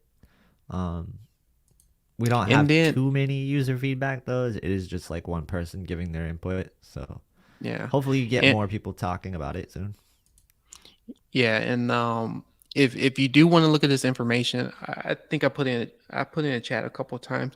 Just go to Okay. AVS Forums Yep. .com and just go to the owner forum for S95C. You'll see that he has pretty much the post for people who got their TVs and stuff. So if you want to know how we got this information, but he gave us Yep. permission to post this. Hmm. Hmm. Yeah. Pretty cool stuff. Pretty cool stuff. Should we So take questions now, or you got something else to say here don't about yeah, the this? only thing, so I think so far the only negatives on this TV, I think for what Nihilus said is the the color space, the auto switching, it doesn't do that correctly, just like how the S95B or pretty much all Samsung TVs have the same issue with the color space. And the other issue is Tizen. Um, he's saying is that it's still sluggish. So, but they did make some changes where you do get to customize it a little bit on the quick menu portion of it, which is he thought that was a positive, but it's pretty much the same. But the color space, we all knew that was going to be an issue that Samsung is not going to fix. But Yeah, I mean, who expected that? I honestly, like I've been saying that for a while. Like it's been like that. I don't think they're gonna switch it. and the remote too. I think Yeah, the remote looked like got an improvement, but for some reason Samsung doesn't put a settings, which is yeah. still beyond it's still beyond me. I don't know why they don't do that. It seemed like every manufacturer have a settings button except for Samsung. You have to go to the home screen, and that drove me nuts. I hate going to the home screen to go back to settings and stuff. It's Oh like man, I'm hoping that they change that in the they future. didn't change that. But so like they added a little input button on the home screen, like on the sidebar, which is nice. It is a quicker way to go through your inputs, but it is still kind of more of a hassle than just having a dedicated input button or like having the slide bar pop up with inputs on it. Like I don't know, weird, but yeah, I talked about that at CES too. I kind of grilled the people at Samsung. I was like, "You guys know this like isn't good, right?" I was like, it's because they're showing us Tizen. And I was like, "It's good, but where's the shortcuts? Like, it's kind of still Yeah. convoluted. You gotta like go through different Yeah. things to get there, and it's kind of annoying, right? Yeah, especially with feedback. I know they got a lot of feedback over that. Some people love it, but I'm telling you, it's very cumbersome. People say there's shortcuts. There's no shortcuts to do that. It's like you when you in watching content or watching games, especially if you need to do certain things, you have to back on out, go back to the home screen, and it's very annoying and stuff. I kind of wish they have a quick menu. They used to have it on the previous versions before Tizen and before they updated Tizen. I don't know why they switched it with because I think they had the blades or something like that that was similar to LG stuff. But Yeah, yeah. Man, yeah, I miss the Blades. Come back, yeah, Blades. I know you want your ad revenue, Samsung and LG and Sony, but like bring the Blades back. Like we want, we don't want our whole home screen. Like I liked watching TV and then going through the settings and not having to. Yeah, yeah. I don't So, know, man. I guess but those seem like those are the two negatives so far. right. So it's the color Yeah, space, Tizen, which we all knew about. No quick input button to go to your settings. So those seem like those are the negatives and stuff so yeah. far. Color space has been like always an issue. um, so Dylan Sharp, thank you for the super chat. So S95C getting the 2000 nits. So like based on the measurements, it doesn't quite get to 2000 nits, but remember this is like after calibration and then or was it? It's after some calibration, right? Except for game mode. But even before calibration, it probably wouldn't hit 2000 nits. Like I said, this was probably achieved on a higher color temperature just so that they can get that out there. Much like the A90J did. Remember when the A90J was like, oh, we could do like 1400 nits? And it's like, oh, but can you? So, Yeah, yeah. I think it same thing depends probably with on. MLA. Like MLA, man, expect about the same as this. Don't expect too much more. Maybe a little bit more than this. Maybe 1400 nits. But Yeah, yeah, because I think the numbers that they gave was they gave you and FOMO and you could correct me. Was it like 1800? And that 2000. was So we got it was 2000 from Samsung 2000, Display and 2100 from LG Display. and that was in vivid mode. Vivid, yes. Yeah, in vivid. That's what they So said, vivid mode. yeah, so who's to say? Did he didn't measure vivid, did he? Or well, he did talk about dynamic mode here though. He can only get it up to 1375, he said. What are you talking about, Vincent or Nilla's when he said even yeah? if I crank up the dials to 11 in dynamic mode, the best I can get is 1375. So, Yeah. And that's similar to what Vincent numbers were when he did yep, his initial calibration. So that's something to say too. So yep. if you're And then doing he a says, comparison, it mm-hmm, is go ahead. is I would just say when you're doing a comparison with Nihilus or Nihilus, please correct me if I'm wrong when it comes to your name, but it seemed like it's very similar to what Vincent did when he was at CES when he did his initial impression and calibration. Correct. Yeah. And then he also says thoughts on the Sony leak. Yeah, like my thoughts are I really hope there's more to it. And sounds like there is more to it, according to Robert. So we'll have to find out when the official information comes out. Do I think the Sony leak is fake? I don't think the Sony leak is fake. It seems too thought up to be like fabricated. Like it just seems like why would you go through that much trouble to fabricate something like that? You know? So yeah, I don't think it's fake or anything. I just think that maybe we just didn't get all the information from it. I think some of that information is true. I think there is going to be a A95L, and I think it is called the L series, which that has been rumored for a little bit that it could be called that. So it's just kind of funny to see them go through with it. Yeah. But yeah, like take it with a grain of salt, of course, like you should with all leaks. Nothing is official. It's just fun to talk about, fun to speculate, fun to make the videos. Yeah, yeah. So more news coming soon from Sony, but maybe they got a couple other TVs that wasn't on there. So Yeah. And then we got EHJ with another super chat. Thank you. He says, LG backlit remote. Who has the best remote control? LG doesn't backlight their remotes, do they? I haven't had a backlit LG um, remote in a long time. Or maybe he's saying he wants one, Who has the best backlit remote? or who has the best remote control in the game. I mean, my opinion is Sony's new Sony. controller is pretty sick. Yeah, Sony's Yeah, I new mean, premium controller is pretty good. yeah. Let You let got me it. grab Yeah, it. go get Yeah, it. I got it. Got to roll over. Yeah. Yeah. So yeah, Get the focus on that. yeah. Just hold it So all the way up. All right. To the left a little yeah. bit. Oh, yeah. There we go. There it goes. Yeah. Yeah. Oh, Yeah. let me full I screen think it. it's. Let me full screen it. Let me full screen. Oh yeah, that's right. Yeah. Yeah, I think that's definitely the best remote in the game right now. And Sony and like I said, Samsung, please add a input button. That's the only Yeah. How thing hard for is that? feedback. How hard is that? How hard is that to How add hard? an input button? It's not hard at But all. I will say I like their the solar powered That's battery cool. remote. I think it's really Yeah. cool and stuff. I really wish Sony did the same thing because Sony doesn't have that. You have to put batteries in here. Yeah. Not a fan of the small remotes. They easily get lost in the crevices. True, but you got to find a remote feature on the Sony remote. Yeah, I think it's right That's here. dope. So I think that's so cool. I haven't It's like I haven't that. used it yet.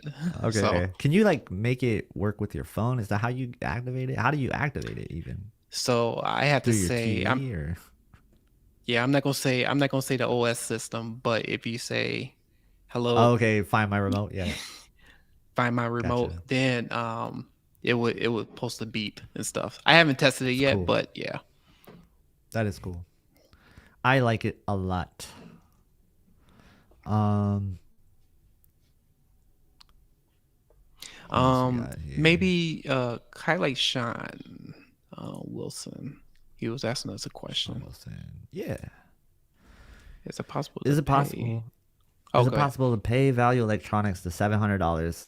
Can 100% make sure that the 83-inch screen size C2 is good long term? Yeah, I mean, like, so there's only so much you could do with QC. I don't know that they can like really find a good QC panel that doesn't have pink tint type things. Like, they could probably get you the cleanest possible panel, but yeah, I didn't hear a lot of good things about the 83-inch screen size for the OLEDs. So regarding uniformity, I don't know how much it's actually gonna bother people in real life. You know, that's another thing. Like, we talk about it a lot. I don't know, but as far as the Value Electronics like quality check goes, if you're really not trying to take a TV back and you just want to get the best possible TV, like, it's not a bad route to go, right? Yeah. So yeah. Well, give a shout out to Value Electronics too. So maybe you could talk to Yeah. Robert there and have a discussion with him and see what he could work out with you. Yeah, Robert's good people. I finally got to meet him, and yeah, it was a really good conversation I got to have with him. So, yep. You have another super chat. Dylan, thank you for the super chat. He says, "Isn't 1375 only a 14% improvement from the S95B?" Yep. They said 30%. I don't know if they're counting like 30% from right now, but like even then, I think it's still only like a 15% improvement. But you have to keep in mind, like, that's after calibration, right? Most of the numbers. Well, yeah, except for gaming, Except for and game, stuff. right? So yeah, make sure we throw that disclaimer out there. Except for gaming. But I don't know how much that'll actually change, out of the box either. Probably not much. Yeah, and then to say too, these numbers definitely may change once this user had more hands-on with the TV. So True. Yeah, but there I could mean, be a firmware update. You never know. yeah, I think he's gonna take this offline because he did it with the S95B and he was doing the Okay. comparison. He was Gotcha. I think he had the out of box. I think he had the stock firmware, the first firmware update. I Yeah. forgot what it was 1280. I forgot what the firmware version, The but first one was like 1082 or yeah, something like that. Yeah, I think he had the first firmware. Yeah. And I think he never updated it since then. So he's going to do a comparison with that TV. Yep. Is it me or does the solar power feature never work? I don't know. I've never ran out of batteries. Works for I me. always run out of batteries with this one, so So if you guys aren't familiar, if you guys don't have a Samsung remote, this thing just charges by itself, basically. It's kind of cool. I yeah, like that a lot. But you know what I'd like if they added an input button right there, yeah. right They there. have the real estate. They have the real estate for it. Yeah, like right next to the power button. Come on, Yeah, yeah. That's simple to do. Samsung. I know you watch me. Um, right here, right here. I don't know, right here, right there. Look at that open real estate. It's just, And, and it's just asking to be put there. and make the remote light up too. So Yeah, two come on. improvements, two simple improvements for you guys for 2024 models. So It's like it is also like you have to remember like when it comes to some of these companies, how much disconnect is there when it comes to communication is crazy. Like I didn't realize it at first, but I saw it at CES. It's like, you know, it seems like some people from electronics doesn't know what displays up to. Some people they don't know what, you know, of course that's usually there, but even then they don't know what the engineers are up to sometimes. It's like there's not a lot of communication throughout the whole entire company. So, but yeah, I guess the display thing's a bad example because it's technically a different company. But yeah, the engineers should be on the same page with the some of the marketing team, I think, and the marketing team should be on the same page with some of the other. So I don't know, man. yeah, It's one it's of those always a things disconnect. where it feels like sometimes the marketing team is at a disadvantage because they don't get enough information and they can't give you the right information to help you out. So they, you know, they take the bad side of it when they don't really deserve it.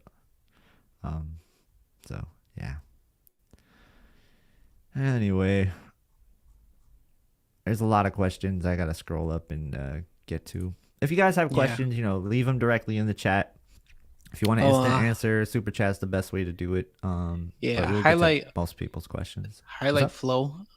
Flow. Flow, Just want to give him a flow, flow. yeah. Yeah, you just want to give him a shout out too.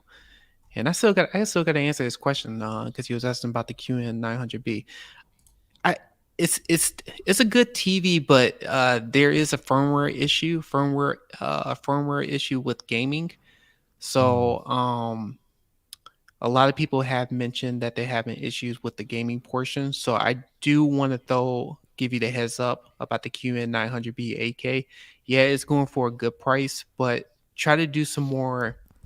If you go in the AVS forums and go to the owners forum on the QN900B, a lot of people has posted some issues with the gaming area with the latest firmware update. SD, he's in the chat as well too. He has a QN900B 75-inch, and he absolutely loved the TV until that last firmware that kind of messed him up with the gaming. So just had to throw that out there for anybody who's interested in the QN900B. Yeah, yeah, no, that's a good point.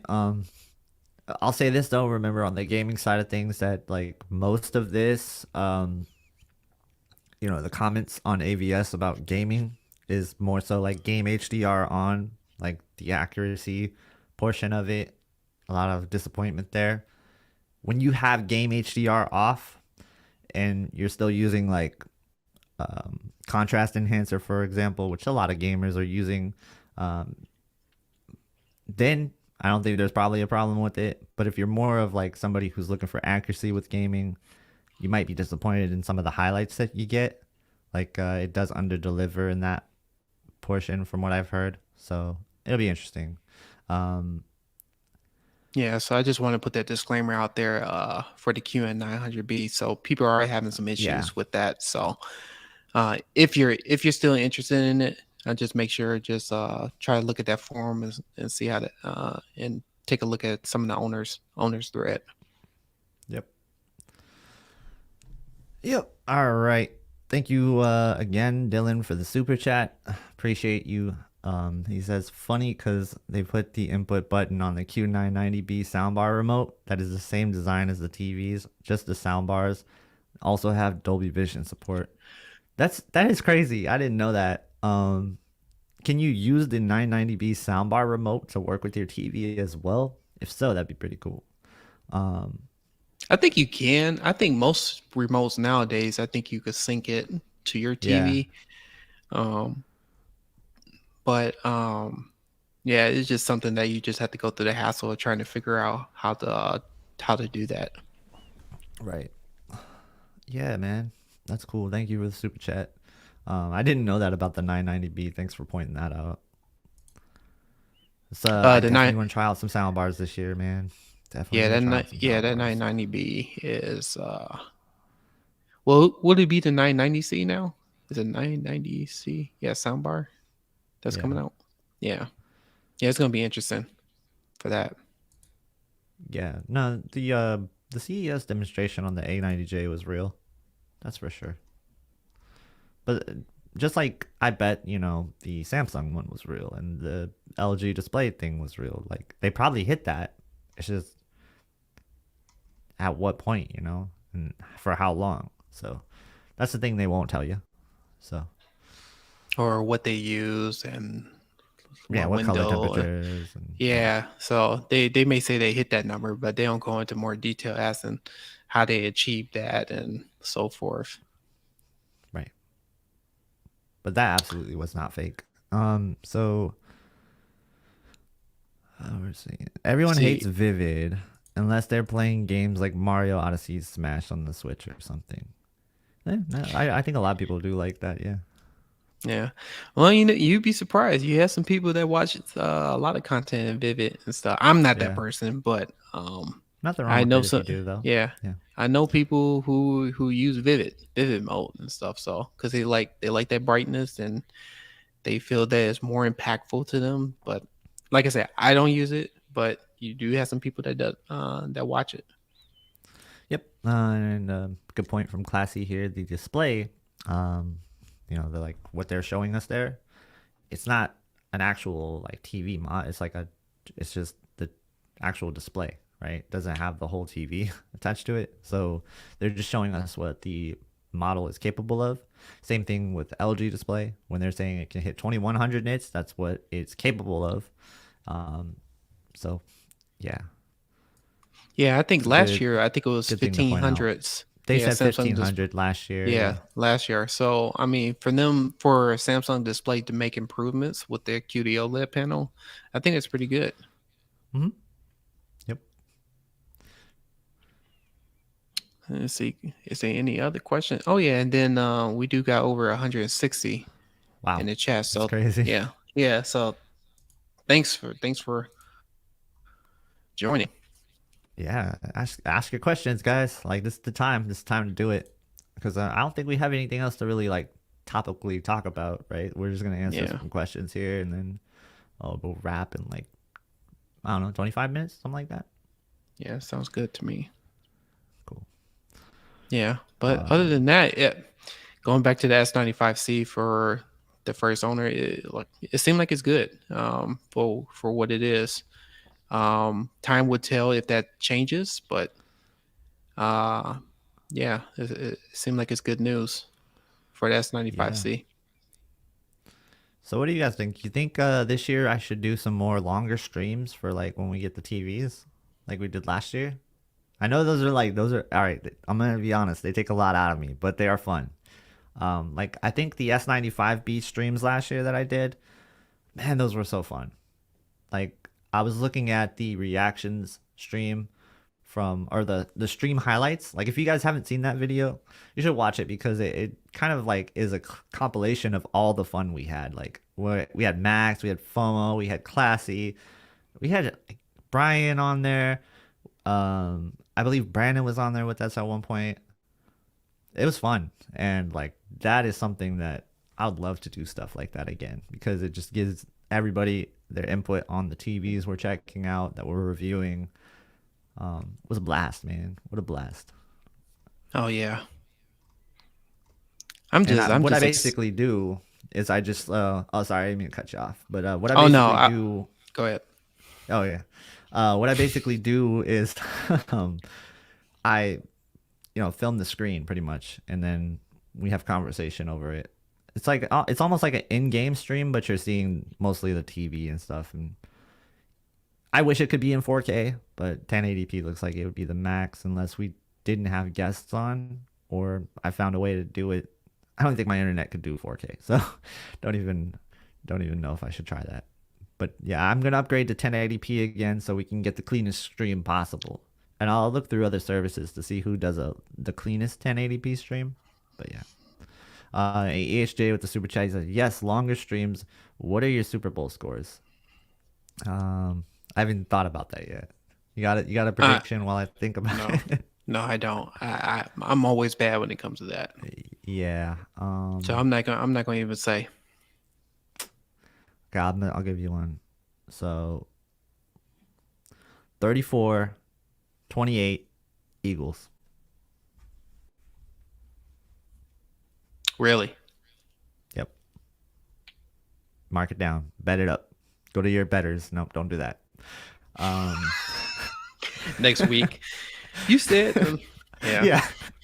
I can't believe you told me to do this. I lost my life savings. Yeah. There's not financial information, so there's No, only for entertainment. Not financial advice. Yep. Yeah, so Eagles will win, so you Broncos fans will be happy. Yes, I believe so. Yeah, so but still talking about the S95C. I mean, looking at those numbers for the full field brightness, it looks like it's an improvement. So now we just got to see what LG is going to do with their TVs. And yeah. Interesting. I was just gonna say, and the question that I think a lot of people are asking, why is Samsung coming out with the 77-inch and not the 65 and 55-inch version? All right. That's a really good question. I don't know. I think, and I said this to KG offline before, but I think for Samsung point, we've been asking for the larger size for quite some time, and I think Samsung want to bring that out first because I think it's available and ready compared to the 55 and 65-inch version. So I think they're trying to push those out as soon as possible because people have been demanding bigger sizes, and so that's could be right. Yeah, so I think that's what Samsung point is. And then who knows, LG may do the same thing. They may come out with their 77-inch version, which push people to get those TVs, and then they'll start to trickle down with the smaller TVs. Yeah. No, I really think you might be onto something with that one. It makes sense, right? Because 65 and 55-inch, we know it's coming, right? But like, it's just right now they're trying to get the 77-inch out there. They got a promotion going on right now where if you buy the 77-inch, you get a free mounting service with it, which I think is a pretty cool deal if you're getting it early, because you're going to want to mount that bad boy up, right? Like a 77-incher, and you don't want to do it yourself. So it just makes sense that they have that. So I think that's great. The other thing on that, they did have a bundle. I was just about to say they did have that bundle that you showed me before. You should talk about that. Yeah, that furniture bundle. You got that picture? I gotta look for it. You sent it to me, and I was like, "What? Hold on for a minute. Let's see if I can find it first." Right. Yeah. For some reason, Samsung thought it was a great idea. Oh, here it is. I think I got it. Let me see if I can pull this up. Share it. And I'll share the links for the S95C 77-inch because there's that deal going on where you get a mounting service. So yeah, here you go. Here's Can you that. see it? Well, what happened to me? Where'd I go? I don't know. Where did I go? My camera's still on. My camera unplugged for some reason. Is it because anyway. of me? I don't know if I'm at view Twitter tab. Right. Can you see what was that bundle? I don't know if anybody can see it on the screen. Yeah, this is that bundle. Yeah, KG sent this to me, and I think they sold out too. I think people actually bought it. Yeah, did they really? I think it was a mistake. I wonder who was the furniture company that went with it. but I Yeah, thought that I was don't quite know. amusing. It's really weird why my camera just stopped working. But yeah, I wonder why. That's weird. Um, why would you order chairs with it? Like, why would you put that bundle together? What made them do that? It's such a weird, such a weird deal. But if you guys are pre-ordering like the S95C, and you want to get that mounting deal, I got the Samsung and Best Buy links here. These are affiliate links, so if you use them, you help out the channel, and I thank you guys if you do that. But as always, like I don't recommend buying something right away out the gate. Wait for reviews. You know, that's gonna probably be your best bet for most people. So yeah. Yeah. But if you do end up doing it anyway, um, and you want to help out the channel, that would be the links to use to do it. So thank you guys for real, because that's like one of the only other ways I get revenue other than the ad revenue. I don't take a ton of sponsorships right now, so everything is Yeah. appreciated. Yeah. And then I do see some questions too. Some people said Hmm. if you had the S95B, um, the question is, should they jump to the S95C? I mean, I like I said, if you're the type of person who would like to upgrade all every year, then that may be something to do. I think right now it's too early to say, especially when they just came out with the TV. So I probably should just wait. But honestly, if you had the S95B and you're happy with the TV, just stick with that. Unless you're trying to go get a bigger size TV, then that's a different question. Yep. Um, yeah, I think they're talking about like, where was that? I had it up for a second there. Oh yeah, the 25, 50, 75, and 100% windows, will they be dimmer on MLA? We don't have any really indication of that right now. I think the early like speculation was that QD OLED is going to be better in the full field windows. We'll see. We'll have to see in terms of like measurements and stuff. We don't know yet. We don't know yet. So everything out there right now, just take it with a grain of salt. Yeah, it's all likely to and stuff. So who knows? Hmm. Like I said, LG will impress everyone with the MLA technology and stuff. So we don't know Yeah. until TV comes out. Yeah, and I have something to say about like MLA versus QD OLED right after we hit the super chat. Kamar Turner, thank you for the super chat. He says, my LG G2 77-inch failed me with panel going bad within 5 months, 2,200 hours, while my S95B is still going strong. Wow, like, You you know what? I didn't mean to cut you off. I remember Kamar. I remember one of the videos that I posted ago, and I'm glad he posted that. He said he was having some issues with the LG G2. So that shows you right then and there. It doesn't matter what manufacturer you have.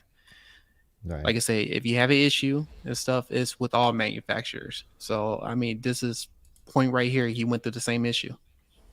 Yeah, I'm back. Oh, there you go. Yeah. So I had this issue with the G2 where my Wi-Fi didn't work at all, and every TV I reviewed worked. So like, I know that was a G2 issue at the time, but it was probably just like a specific thing to me, right? Like I just got unlucky. I got the bad bunch. So that sucks. What happens to your G2? Like that typically isn't something that happens. Um, that's why I tell people like they send me pictures of like the S95B with the green line down it. But I see that every year with different models, no matter what the manufacturer is. It's just it's going to be more prevalent when you get a bad panel. People are going to post about it. So look through the owner forums. I promise you, you'll see a ton of different TVs scattered in there with the green lines down it or the like weird like artifacts on the screen.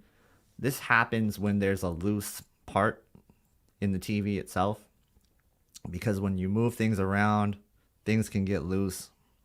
The way they're shipped, that happens. Like things can get unplugged. It's really weird why TVs mess up so early. Sometimes you just get lemons. It happens with monitors too. Unfortunately, you'll get something sent to you that's pretty much DOA, which is like dead on arrival, and it never feels good to have that. But I guess like the good thing about the G2 is that at least you had that warranty, right? Like at least you did have that 5-year panel warranty with it. How did that go, by the way? Like, did you follow through with that? Um, and did you get a replacement? I'd Yeah, love to if I know. think I think I remember the conversation. He was saying that he was working on getting a panel replacement, and they don't know why he was running into the issue. But like I said, correct me if I'm wrong. But I do remember seeing your comment before on the stream and even one of my videos that you was having some issues with the G2. So I was kind of interested to see if it was rectified. Yeah. Yeah, no, thank you, Kamar, for the super chat. He said it was Best of quality luck with, control. yeah, quality control. Oh Yeah. yeah, and he said it was calibrated. I think he said he got the. I remember if he got his TV from um I don't know what company, but what store, but he did get it calibrated before he got the TV. Okay. So it could have been like I said, correct us if I'm wrong, but yeah, he like got it calibrated, but he had some issues down the line, which is unfortunate.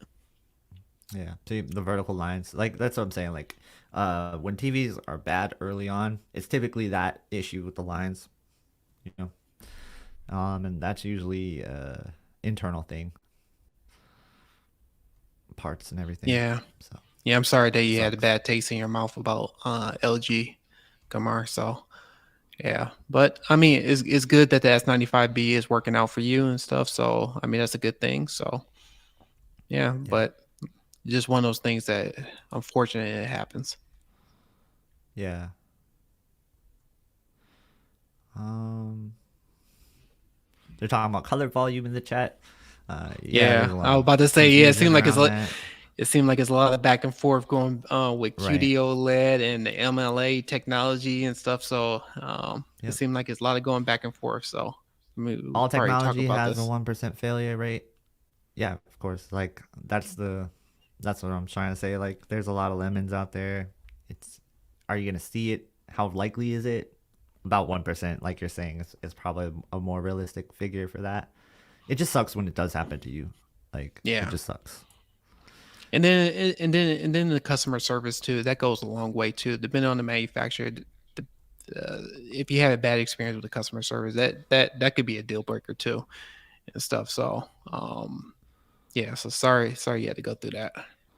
Yeah, and then Dylan Sharp, thank you for another super chat. I really appreciate you for supporting the channel. He says maybe trying to get the sales ahead of Sony's 77-inch. Maybe that's why Samsung's doing it, which might be brighter if they decide to push brightness more since they have the heatsink. Um, did 2000 nits at CES.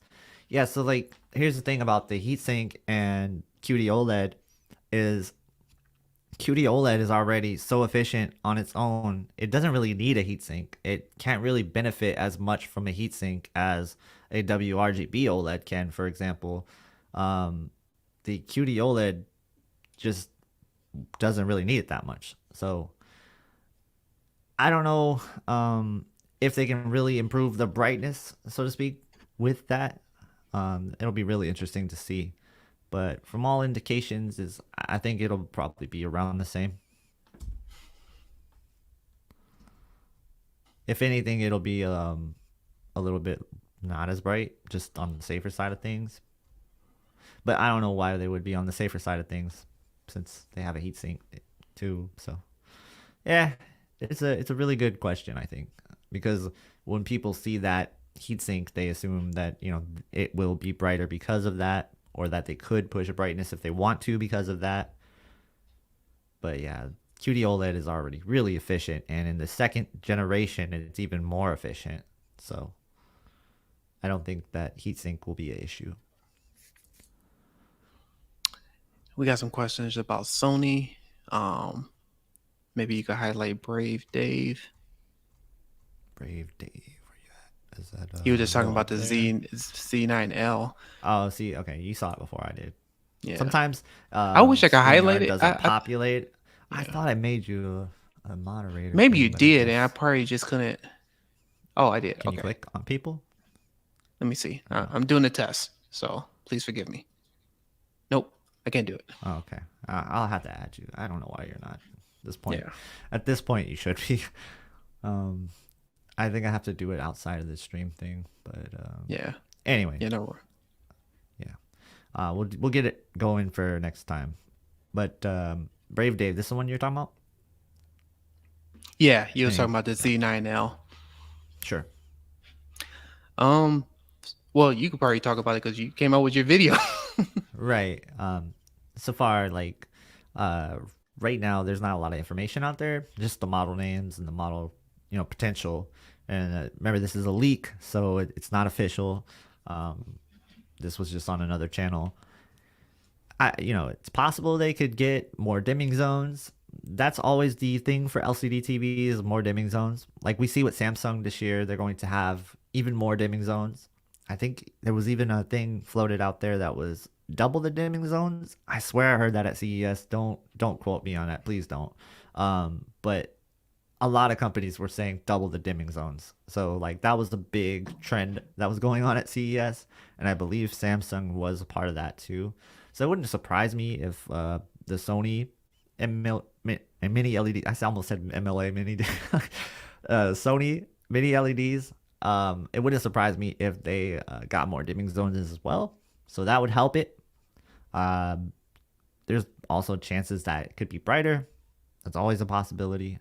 But you always have to wonder with 8K, especially the powered draw and stuff like that. So yeah, will it be an improvement? Probably. It usually is from year to year. Yeah, we got another super chat from FOMO. Hey, stop the Yeah. FOMO. Oh, he came back. Hey, good to see you again. You still on? Money for resilience. I appreciate it, man. He says, keep in mind, static stimulus measures do not reflect real world content and tone mapping at all. Yeah, it's a really good point. It's a really good point because we were talking about looking at the micro LED. I believe that peak brightness might be 1,000 nits. Correct me if I'm wrong, but that looks way brighter than everything else. And it's because it's able to push that full field brightness so much, right? Like that micro LED is so impressive with its brightness. It just looks brighter than everything else, but the actual numbers probably wouldn't be that impressive in terms of like the high numbers. It would probably be impressive in terms of like the full field numbers. But yeah, I think people do get caught up maybe a little bit too much in the 1%, 2% windows and 10% windows even. That's the ones I like a little bit. But yeah, so when they see 2,000 nits, they kind of think maybe it'll be that 1% window. But yeah, we'll see. It usually doesn't reflect at all. But tone mapping is going to be really important with Samsung this year. It is every year. I think Samsung does the best tone mapping as far as like HDR impact goes. But that's just an opinion that I have on it. Yeah, but it's great that they gave that feature for dynamic tone mapping for when you get to switch it. Yeah, so I mean, as much as they're saying they're not listening, they are listening on certain things. So I thought that was kind of interesting for them to do because they never. I'm sure I don't think they've done that before. Right. I'm sure they listen. It's just priorities and stuff, and I think Vincent was grilling them really hard on that issue, so that doesn't surprise me. Thank you for the super chat, FOMO. Appreciate it. And we got here. And let me see here. Soup says Tizen is a deal breaker for Samsung. Yeah. Can I highlight that? Yeah. Oh no. I was just laughing at that comment. Soup. Yeah. Soup, where you at? Yeah. Soup. Oh yeah. Go ahead. I was gonna say that Tizen. Yeah. Yeah. I think it really depends on the person. For me, the only way you could do a workaround on this is that if you have a streaming device, that would probably be best. But as in going to the settings wise, yeah, I really don't know what Samsung thinking is because before they made the major update to Tizen, their previous OS system was pretty solid. And I don't know why they did that. KG had a good point. That's a lot to do with ad revenue. So, but Yeah. they need to do a better job with that. So hopefully Samsung listen in on that. Yeah, it's ad revenue. It is like you gotta think about it as like screen real estate is so big for advertising, and that's why you see all these full screen ads or half screen ads, and nobody likes it. It's just part of the thing we have to deal with as consumers. We pay all this money for these TVs, yet we still get like crazy amounts of advertisements. It sucks, right? Like it's not a good transaction on our end. Like, but we somehow always have to deal with it. And it's one of the reasons why Vizio is still around, by the way. They actually get paid off of their advertising platform for their SmartCast. Quite a pretty penny, right? Like they are charging advertisers good amounts of money and they make money from it. I think Samsung, LG caught wind of that. They're like, hey, we want some more of that money. That's why LG went full screen, I would guess, and Samsung as well. Um, I could be wrong, and maybe they just like want you in this one dynamic hub the whole time, where it's just a full screen. But I think it has more to do with like screen use real estate, like when it comes to ads, right? It just makes sense to me.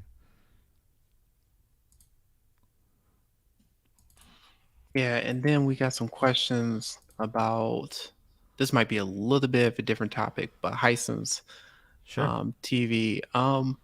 we can talk I about all don't. the TVs, guys. Yeah, we We're could talk talking about about all the them all. TV. I'm actually really excited for the U8K. So I think it's going to be a great TV. But I'm like I said, I haven't seen the TV. From my standpoint, from what I saw from Hisense from the UAH, they are. I think Hisense and LG, I think, are the only manufacturers that I know of at the top of my head that actually listen to their customers, Yeah, which goes a long way. And they take feedback and they actually make improvements based on that feedback. And that company, Hisense, going back to Hisense, is a really good is a good positive for them. So in their presentation, they did mention that they're going for the king of mini LED TV this year. That's a very bold statement for them to say. So I'm excited to see what they're going to come out with. I think I'm really more excited for the UX because I think that TV is probably going to be the dominant TV. But at the same time, I don't know the speculations. But you was at CES, you saw the TV yourself, so yeah, you probably talk about it more than I can. But I am excited for that manufacturer because their lineup and they're going to be very price competitive too compared to the other manufacturers. So um just my only thing is I really hope they fix a lot of the gaming portions of it, but we'll see. yeah. And do something with their processor. Yeah, I'm with FOMO here. I think the U8K will be good too, based on what I've seen at CES. Seems promising. What people were saying about the U8H seems promising, but I was also disappointed with the U8G when I reviewed it. Um, I was really disappointed with the U8G when it came down to like the way that the black bars were and the actual dimming capabilities around the black bars. That was annoying to deal with. As somebody who would watch movies in a dark room, I didn't like it at all. But the U8H seems to be fixed on that issue. That issue seems to be a lot better on the U8H. So, the U8K does show some promise. The U8G also, I didn't like gaming at all on the U8G. That still seems to be an issue with the U8H. But it does seem like they're getting better with it. My hope for the U8K is that it will be that really good budget gaming TV. And not budget. I don't even want to say budget. Say What value. would that value, I Value. guess? Would that be the Yeah. like the when you start to get into pretty good TV technology, I would say, is like the U8K and the TCL QM7. Is it the 7 this year? I don't even remember. And then you got the QM8. The Q7, is it the Q7 and then the QM8? You I talking about can't for remember. TCL? Yeah. I'd have to So look on my video, I think. Um so the QMA, yeah, it's oh yeah, you already pulled up FOMO. Yeah, it's and knowing Hyson and TCL, I know they're going to be very price competitive. So a good vast majority of people will probably go that route. Um, if they follow the same pricing model that they did on the previous year. I know the UX will be pricier. I think that's going to be more of a premium TV because I think it's only one size that's in North America. It's the 85 inch. I think the bigger size is the 8K model, which is in different regions, which kind of sucks. But Yeah. yeah, yeah. But I'm more curious about the UX and see how that's gonna go. Right. Um. There's some other questions too. Um, before we kind of like uh got out of focus, we was talking about MLA and QD-OLED technology. It seemed like a lot of people are having talking about that in the Yeah. There's a chats. discussion. Yeah. I'm reading it. Yeah, There's a discussion about that. yeah, going Um. back and forth. So, It's pretty interesting.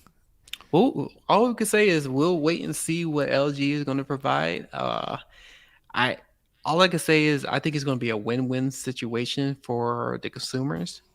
And Samsung came out with the S95C, the 77 inch at 4500. LG is going to be competitive. Just know that it's going to be a price war going back and forth. But it seemed like this year is going to be the nits to see who had the Yeah. brighter TV. It seems like when it comes to all manufacturers. So we'll see how this goes. Well, And then it's who's this? something, it's something new, right? So MLA is something new for people to look forward to in terms of being combined with OLED. It's never, to my knowledge, it's never been combined with OLED, right? So that's the unknown, I guess, that people are talking about there. Classy mentions that the Apple Pro display uses MLA, and that display is crazy. Actually, all the Apple displays are crazy now that I think about it. The mini LED on my laptop right here, the MacBook Pro, oh my God, it's so nice. It's so nice. Apple kills it with their displays. I like if Apple ever made TVs, it would be nice. I think it would be a really, really cool thing. But they also really, really, really expensive too. Oh yeah, Yeah, yeah. That Pro display that he's talking about, oh yeah, is it's expensive. So, quite so pricey. yeah. So there's a price tag to that. So, and Yep. then you don't have a lot of people really buying those Pro displays. Yeah. Yeah, it's quite pricey for an LCD monitor. It is pricey, but um, it is nice. I've seen one. I was jealous of it, and I was like, man, maybe one day. But I'm glad I'm glad I didn't do it because like I look at some of the OLED displays and I'm like, all right, this gets me there, without spending a ton. So Yeah, we'll it see. depends. It depends on what you do too. So some people really need that, um, depending on their profession. Yeah, it is a good display. Yeah.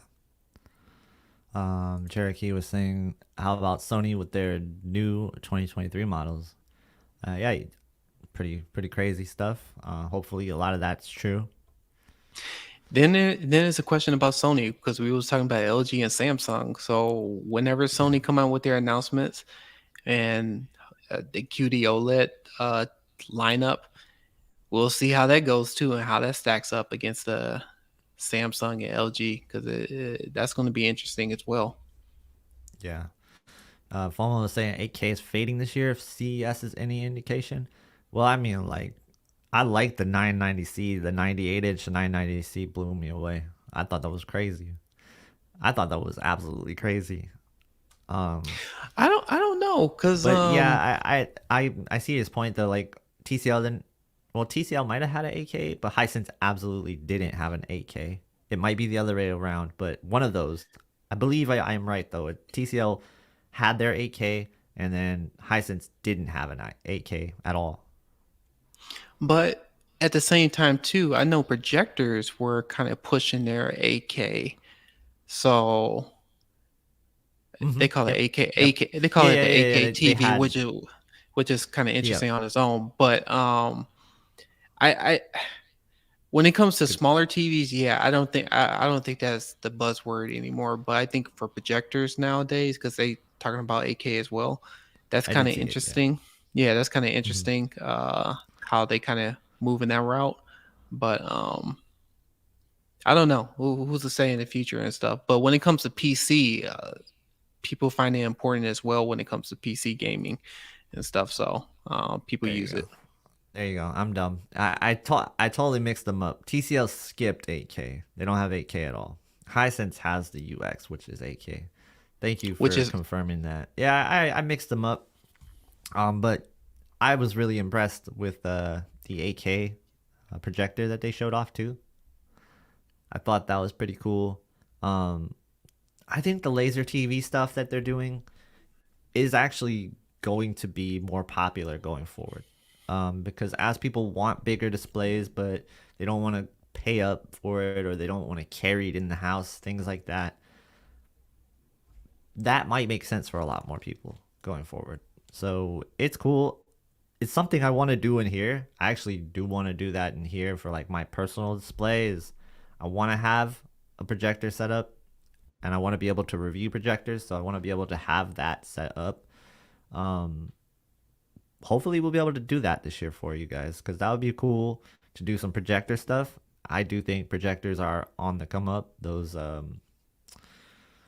ultra short throw, triple lasers, and things like that. They're pretty crazy.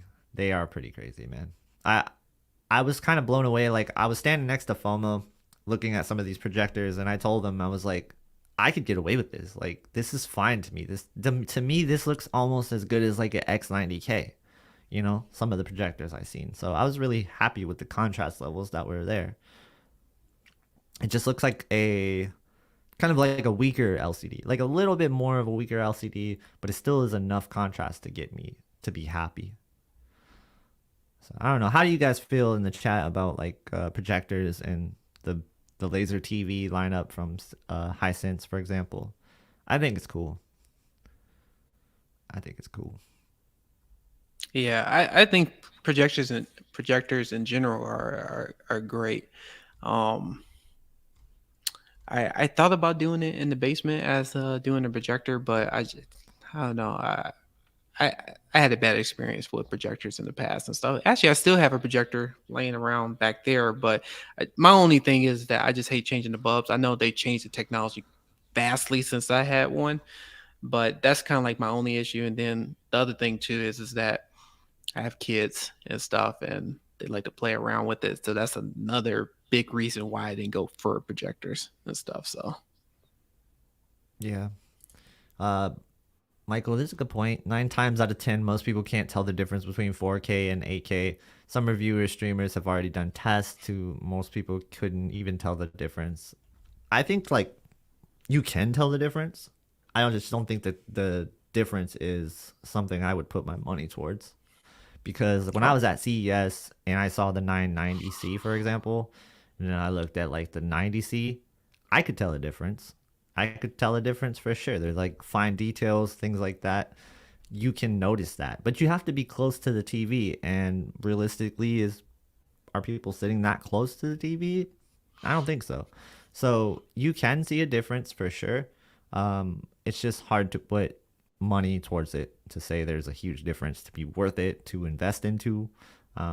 That's why I think a lot of companies are not really thinking about it too much. Also, there's not a ton of content for 8K. There's just not. And the bandwidth just isn't there for streaming 8K. And there's just so many issues with 8K. It's a ways away if it ever does come. And Dylan, well, well, yeah, I was let's just gonna say, talk I about was it. just gonna add. I was gonna add to it. The upscaling too is I think is key too. I mean, I saw a Hmm. difference when it comes to 8K. I know a lot of people dispute that, talking about they don't see that much difference.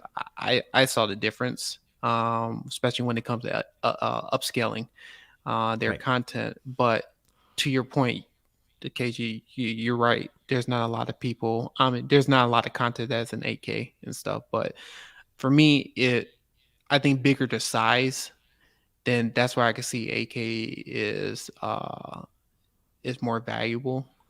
That's just my opinion and stuff. So, but vast majority is going to be in 4K. Yeah, and to add on to that, like a lot of where 8K will shine is the processing itself. Like the processing in these 8K TVs are crazy, crazy good. And so they're putting more into the neural networks that go into these TVs. So you're going to have upscaling that's just superior to 4K TVs in general. And at times you'll see some like downsides to that, but there's also a lot of times where you'll see upsides to that. It just depends on the person you are.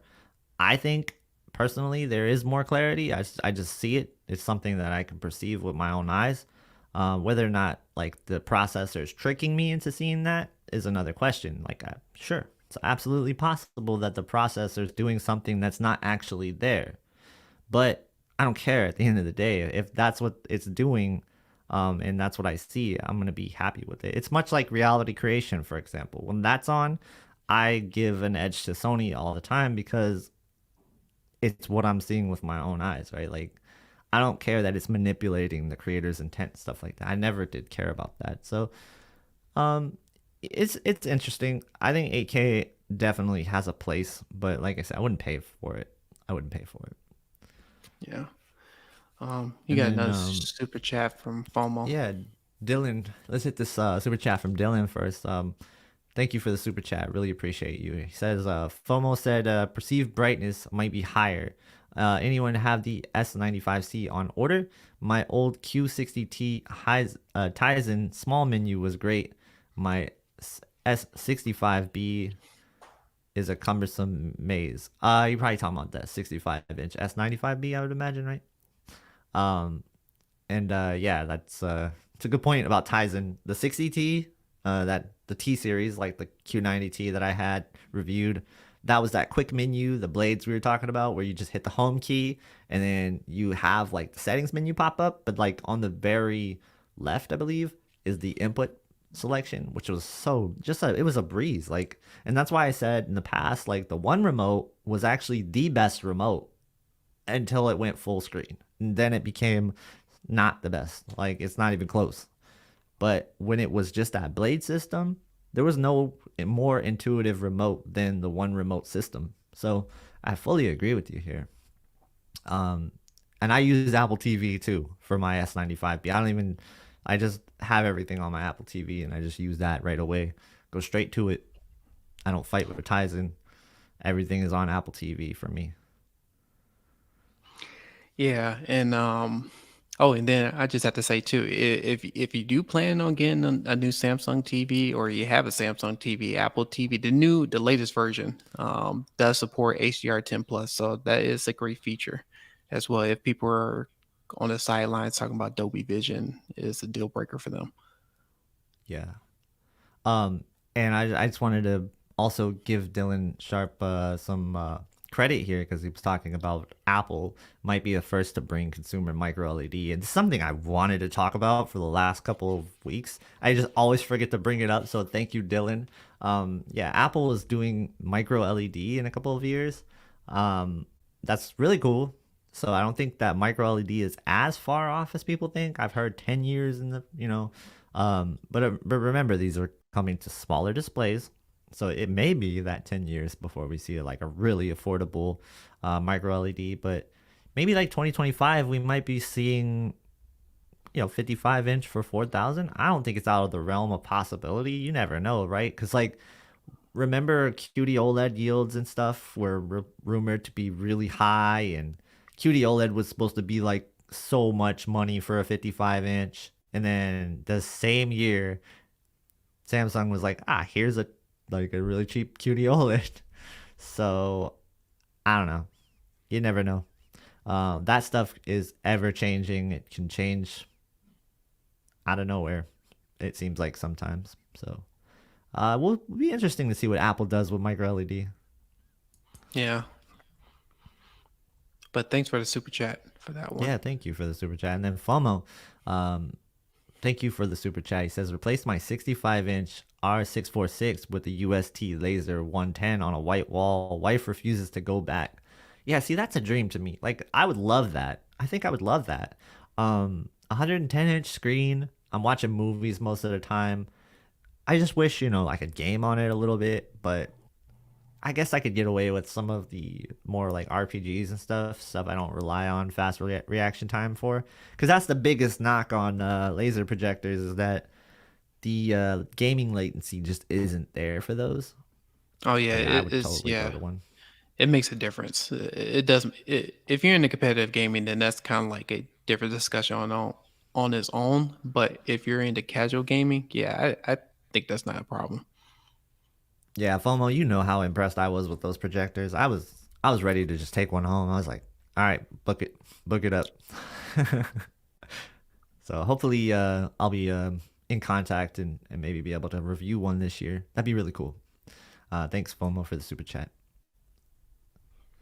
Let's see if there's any Uh, other question. Oh yeah, we got it's I'm 170. I'm so behind on like Yeah, scrolling I right I now. know it's so many people or so many comments and stuff. So Dude, 175 people in here right now. I just want to give a shout out to everybody that's watching me and everybody who's even stuck around for more than 10 minutes watching, like, let uh, alone the whole 2 hours and 20 minutes we've been on. I appreciate you guys so much. Like, you guys dedicated that time to me. Thank you. Like, that's awesome. And Max as well. You are supporting both of us. Make sure you check yeah, out his channel because he has a great channel and it's gonna be pretty big one day. I predict. I predict he's gonna be a difference maker in this business. I can already see it. I I can already see it. I, I appreciate that and stuff. So, and then FOMO on here too with the chat. Oh yeah. Appreciate him in the chat room. So him talking Hmm. and stuff and got something with FOMO later in the next couple of weeks, hopefully with the Yeah. S95C. So I know people Let's ask some talk about questions that. about that. So I Sure. did have my S95, S95C have tongue tie right now on pre-order. So it is coming February 21st. FOMO is getting the same TV as well. And we are going to do a live stream. I think Brian is going to be there as well. And I think we'll see how it goes with the stream and stuff. So I'm looking forward to that and stuff. So Yeah. stay tuned to that Yeah. stream. So just mark your calendars. Friday. Friday, right? Is it a Friday? Yeah, 21st. I I think think so. I think it's Friday the 21st on I'm looking FOMO's at uh, channel. I'm looking at the calendar right now. It's not. It's not. It's not the 21st. It's a 20 is Tuesday. a Tuesday. It's a Tuesday. Mark your calendar. Don't mark your calendars for Friday. Mark it for the 21st on a Tuesday. It's a Um, Tuesday. it'll be really cool. It'll be fun to watch. I'll be in chat. I might pop on this stream if I can. I don't want to crowd up your stream. So like Caleb is Oh, gonna be there as oh. well. That's what's up. So that's news right Cool. there, Yeah. Caleb. That would be nice to see him in the stream and stuff. So I know he has a lot to say as well. So it'll be interesting.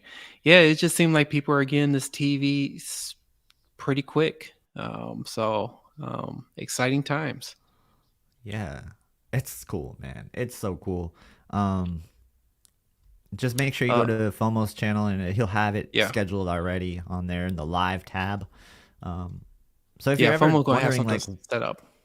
yeah, if you're wondering when we go live, the best thing to do is like when you subscribe, make sure you hit the bell notification, and then you can get like notified right when we go live. Because I know there's some people who are like, I didn't even know you went live, and sometimes it doesn't send out the notification, so you got to make sure you click it and do the options and stuff. I don't know. I've been seeing sometimes where like I don't even get the notification that I'm going live, and I know for a fact like it should notify me. So it's weird, but Yeah, FOMO is going to do some announcements as well too. So just put on those notifications as well. I'll stop the FOMO channel. yeah. This is a good comment. Hisense compared the 85-inch UX to the OLED level contrast in the launch video. What is your opinion after seeing it firsthand in CS? How does it compare with the TCL QM8? Yeah, I thought it was really impressive. It was kind of shocking how good it was from an angle. That's one of the things that FOMO and I were looking at. Like at an angle, that TV was very impressive. As far as OLED level contrast goes, they kind of just like throw it out there. You know, mini LED kind of has OLED level contrast sometimes too, if you really look at it. So it doesn't surprise me that they're putting that out there. Um, People assume LCDs are just like this big blob blooming mess. But no, it's not the case. They have really good contrast levels when it is a local dimming or mini LED. You have very imperceivable blacks to OLED almost, right? Like it almost looks like an OLED at times. I think that if you have people in a blind test, they probably wouldn't be able to tell the difference unless it was really challenging content, which one's an OLED and which one isn't. So it'll be really interesting to see how the UX does and how did it do compared to the QM8. I was impressed with the QM8 as well. In fact, I thought that the QM8 impressed me just a little bit more, but it might have had something to do with the way that the content was being displayed. The UX I thought of as more of a concept. It's not going to be something that's like realistic for a lot of people, but it very well could be. So, the UX compared to the QM8, they were close. They were close. Those were the only two TVs there though that was close to Neo QLED, for example. Like that's how far along Neo QLED is to me, is that only these top tier Hisense and TCL models came close to it. So, but I thought the QM8 had a very Neo QLED type look to it. It reminded me of like the QN90B when I saw it last, and the QN90C, which was brighter and had more dimming zones. Somebody asked some questions about, are we gonna review the UX? We will see and stuff. I'm not gonna say yes or no to that. But with the 85-inch, we'll see in the future when it comes out. No promises, but we'll try. No, I didn't say like you can't tell the difference. You can absolutely tell the difference. I'm saying it can be imperceivable. Like if I have them set up next to each other, I think most people wouldn't be able to tell the difference though. So like unless it's a really challenging scene and you know what you're looking for, if I have the names covered up and you're looking at a QN90B next to a LGC2, for example, most people wouldn't be able to tell the difference. That's just the truth. No, there's no like indicator that would tell you one's an OLED and one's an LCD unless you know what to look for and it's like certain content. Now, if it's a scene where you got blooming and stuff, then of course you can see it. Like any dark scene, you can probably notice it. But in most regular content, doubt it. Like even some of the movies I was watching that has some dark scenes, you can barely tell. Not talking nonsense. That's just what it is. Like mini LED is good. LCD is good. Like I think that people think that it's just a blooming mess. It's not.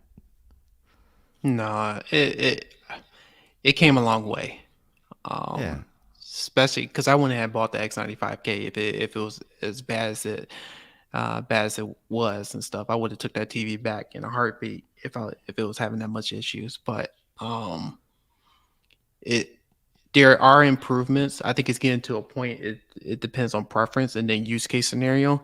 If you have a room, depending on your room and how bright your living room or wherever you put the TV at, then that's when you have to go with one or the other technology. Yeah. See, but Hard 8, you know what to look for, right? You know what to look for. I'm saying just your average person walking into a room. I have two TVs set up. That's all I'm saying. If it's a dark room, completely dark, and we're watching dark scenes, then of course you can tell the difference. No doubt about it. All right. Stars, yeah, like stars, for example, those are really hard to get right on mini LEDs. Yeah, that's very Correct. challenging. Correct. Like that is one of the, the core tests that you do is the star test. But even when it's like static stars, even then it's hard to see. So that's a really good point. But I guess the whole point of what I'm saying about LCD is that the black levels aren't that far off. Yeah, Like when we're just talking about 00, like black, it gets close. yeah, it's getting better with each iteration. Oh, So no. No, I know that the average person who watches this channel and watches other channels and are familiar with TV technology, they can tell the difference for sure. I know I can. I can definitely tell the difference. But my bad, I yeah. didn't mean to interrupt you, Max. Oh, no, I was just saying the technology. I say it's getting it's improving every year. So I'm mini LED has improved greatly, and I'm kind of interested what Samsung's going to do with their QD. It's not the QD, yeah, mini LED lineup for this year. Same thing for Sony, Hisense, and TCL. I wanted to see how that's gonna do perform this year. But yeah, it seems like technology is improving each year, which is a good thing. Yeah. I like that OLEDs are getting brighter because OLEDs really feel more meant for HDR. It was just lacking that top end brightness, the little, So it is nice to see OLEDs getting brighter. That's something that we need for the HDR to be And I think the better. full and I think the full field brightness too, it seems to improve, which is well, I'm talking about with QD OLED, it seems to Yeah, improve, and I know LG is going to do a good job as well and stuff. So seeing that full field brightness is that's really good. right. And I don't think I'm overstating this. QD OLED is just like the technology to have if you want HDR right now. I think that's definitely true. Let me see.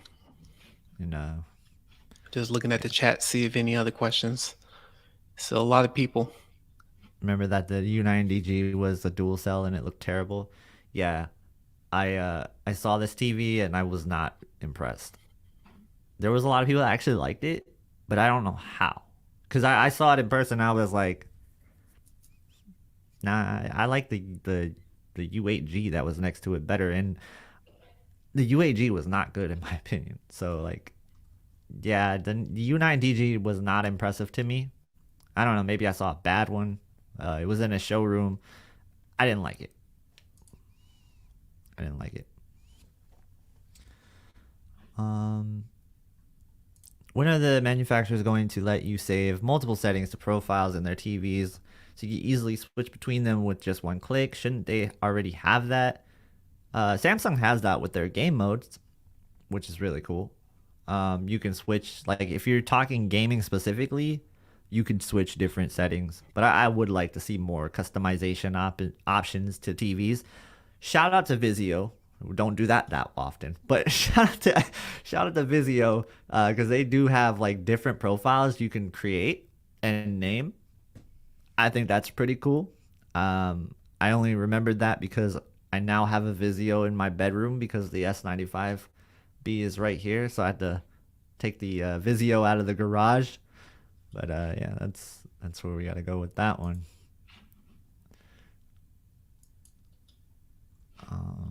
We're gonna hit a couple more questions and then we're gonna head out.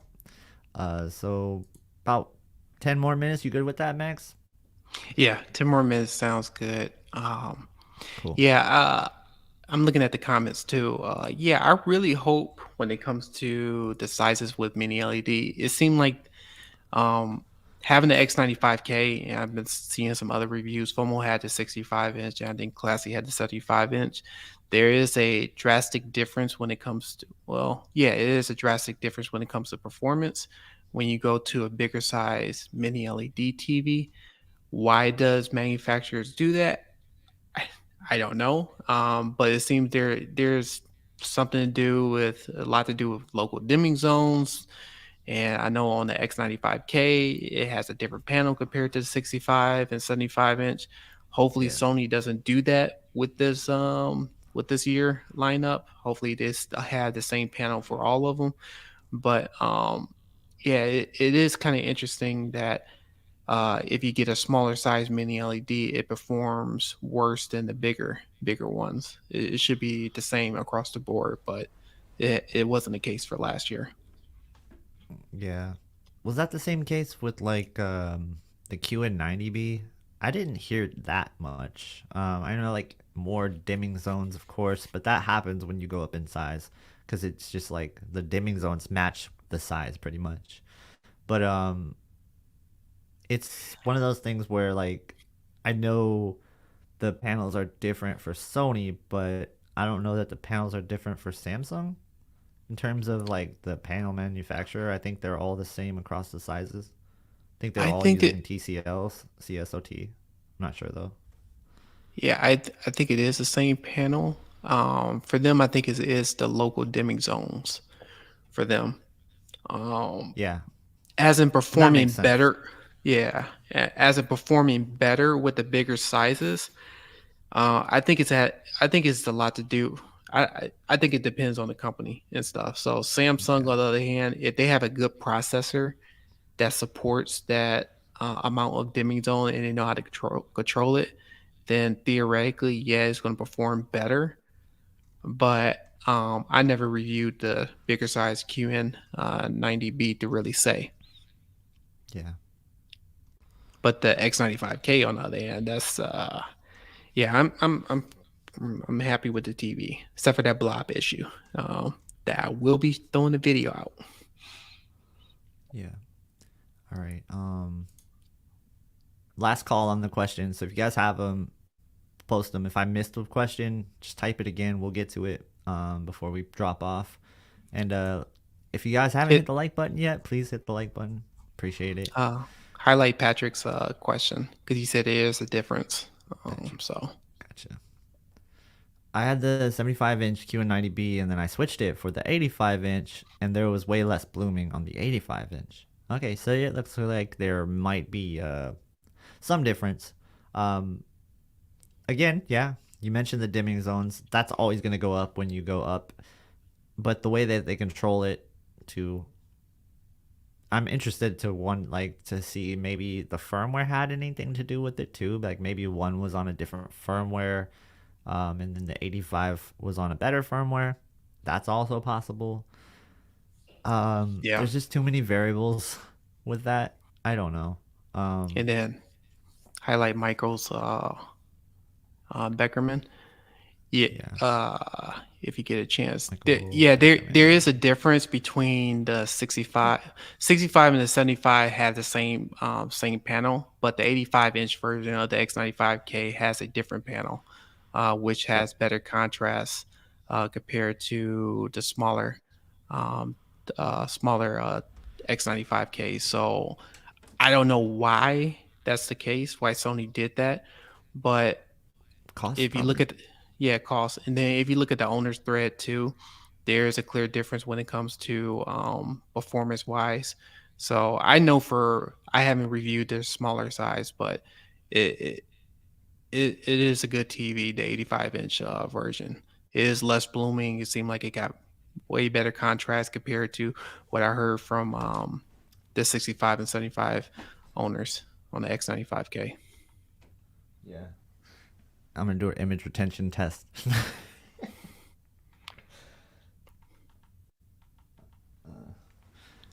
Nah, I'm just joking. Um, it's fine. I wouldn't do it if it wasn't fine. But yeah, no, like it's not only the X95K, but it's also the X90K, right? So that is also having the same thing where the 85-inch is just a different panel manufacturer. Remember, Sony doesn't do their own panels; they buy from other people, and so does Samsung. Samsung also buys from others Yeah.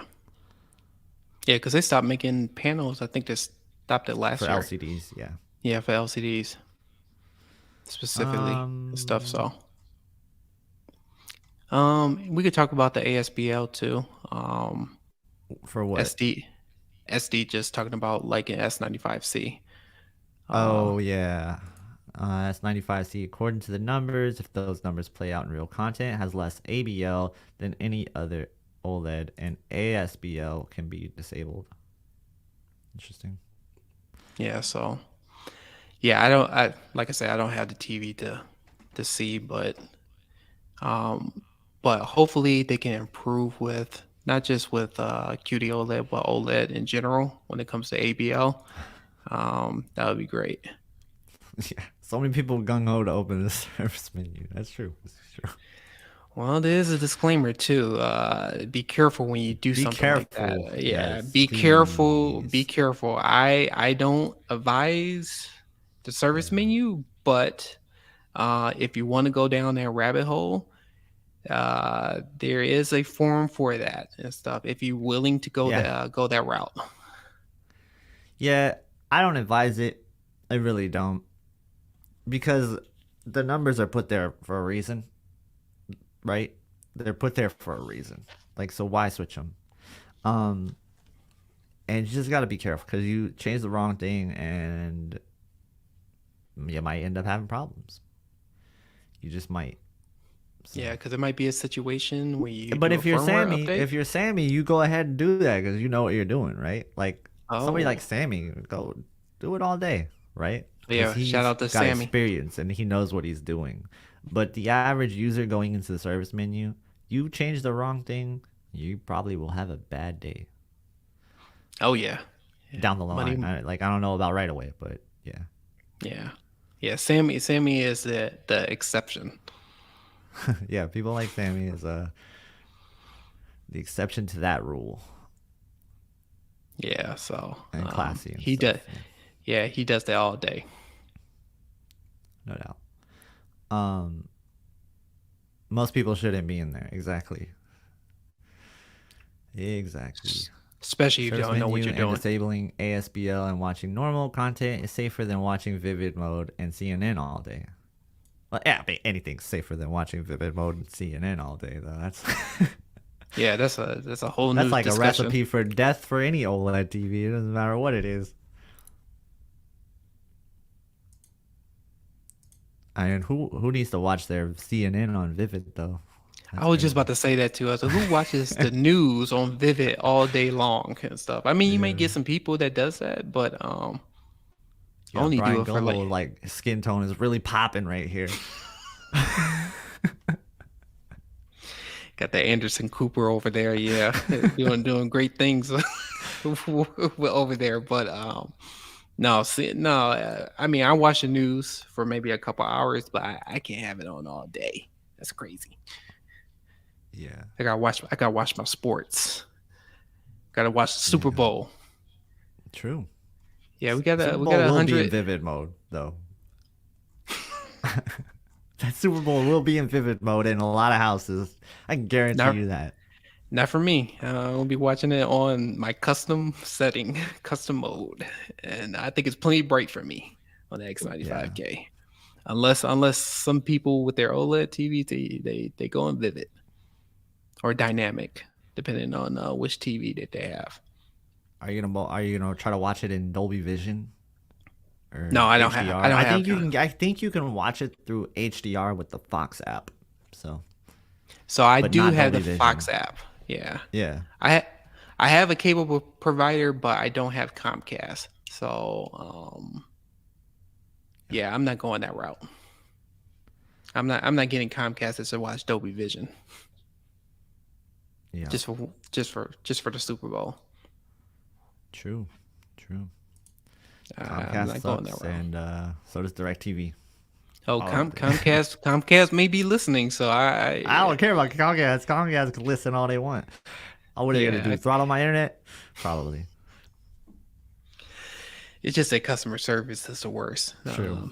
That's why I had to drop Comcast, but I'm not going True. down. Well, it's Xfinity now, but yeah, Yeah, so which like is we were just thought, yeah, it is in Dolby Vision, but you have to have the Comcast uh, yeah, service. So if you yeah. don't have You have to have the Comcast equipment. and you don't have the Xfinity box and stuff like that, then you won't be able to see it in Dolby Vision. But I believe, correct me if I'm wrong, Fox is going to broadcast it in HDR via the app, and that will be on Sony TVs as well. And so if you have support for that, then go ahead. And you can watch it on a Samsung too because it's just HDR. Yeah. I did that last year. So I on my Sony TV, it they had HDR. So yeah, so I wouldn't be surprised for this year. Yeah, cool. Um, I hope everybody is gonna have a good weekend. Max, you want to promote anything? Like, Yeah, so I am going to be coming out with a video for the Sony X95K. I do have some issues with that TV. I know people are saying the X95K is lukewarm reviews, depending on what size you have. But yeah, I'm going to throw out a video tomorrow to show that, Sony makes mistakes just like every manufacturer and stuff. So hopefully they'll get that fixed. I'm throwing it out there just because I've been sitting on this for quite some time. I've been trying to go through the normal route, as in making a service ticket with Sony, trying to get that yeah, resolved, and now it got to a point that it didn't get resolved. So now I got to put a video and air them out to let them know that yeah, you not perfect. gotta gotta give some exposure to that issue because maybe they'll see it, maybe they'll see it, maybe they'll fix it. I'm sure they're aware of it, but pressure is never a bad thing when it comes to that. So yeah, it's cool. Cool. Good on you for showing that off. Um, I know me personally, we're gonna go through. Well, I'm gonna try to go through the S95B 1430 firmware. I may or may not download Hogwarts and try to game on it. Might do a video just dedicated to that in 1430. So you could look forward to something like that. We will definitely be talking about 1430 once I go through it all, and I'll find out what maybe the best settings are for me personally, and I'll share those with you guys. And I'll also go through and see what other people's settings might be to help you out too. So I'll put that all in a video for all the S95B owners who are actively updating their TV. I know some of you guys are just like taking it offline. I can't blame you there, but we'll see how that goes. And I gotta say that one thing before we get out of here. Oh yeah, hope the Chiefs lose. Um, go Eagles, go Eagles. Fly Eagles fly. That's what we're doing this week. What news did I miss at the end of the cast? You missed a lot. You missed a lot. You missed a lot. But you can go back and watch the stream. I might make some clips of this stream. It was a very fun stream, very very poppin' stream. Like we had 180 people in here at one point. You could tell it's TV season. Everybody's excited. I'm definitely excited. You're excited. Hey, that's pretty cool. It's pretty cool. So one more question before we get out of here. Ari says, "Hey KG or Max, what do you recommend? 77-inch S95C or 83-inch C3? Thanks." I'd say wait until we see the reviews on the S95C. I'm not a fan of like the 83-inch screen size for OLEDs, and I'm also not a fan of buying the C3 over the C2 just because there doesn't seem to be any indication there's anything really different other than processing changes. So you got the same stand, especially I think the 83 inch is always going to be the same stand. So you got the same stand. There's like really no reason to go for the C3 over the C2. If you're talking about later down the line when it's the same price as the C2 is now, then maybe. But I would definitely recommend like waiting for this 77-inch S95C reviews. And remember, the S90C is going to be a thing too. Will save you some money if you don't need the one connect box. So we'll see. Yeah. Just wait for some reviews. Be a little bit patient with that. Don't rush out to buy anything unless you need to. But of course, if you are, we do have the pre-order links for the S95C one more time before we get out of here. Remember, that does support the channel, and I appreciate you guys if you use it. But do not feel entitled to use it. Don't feel like you need to use it to help out. Just buy on your own leisure if you want to from anybody else. That's always cool. But if you do buy a TV, support one of your favorite channels.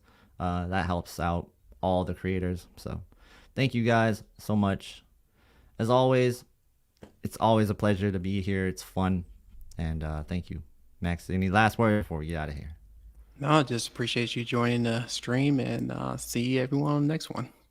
Yeah, see you next time. Maybe somebody will have the S95C. Maybe. Maybe not. Maybe. All right. See you guys. Take care. Bye.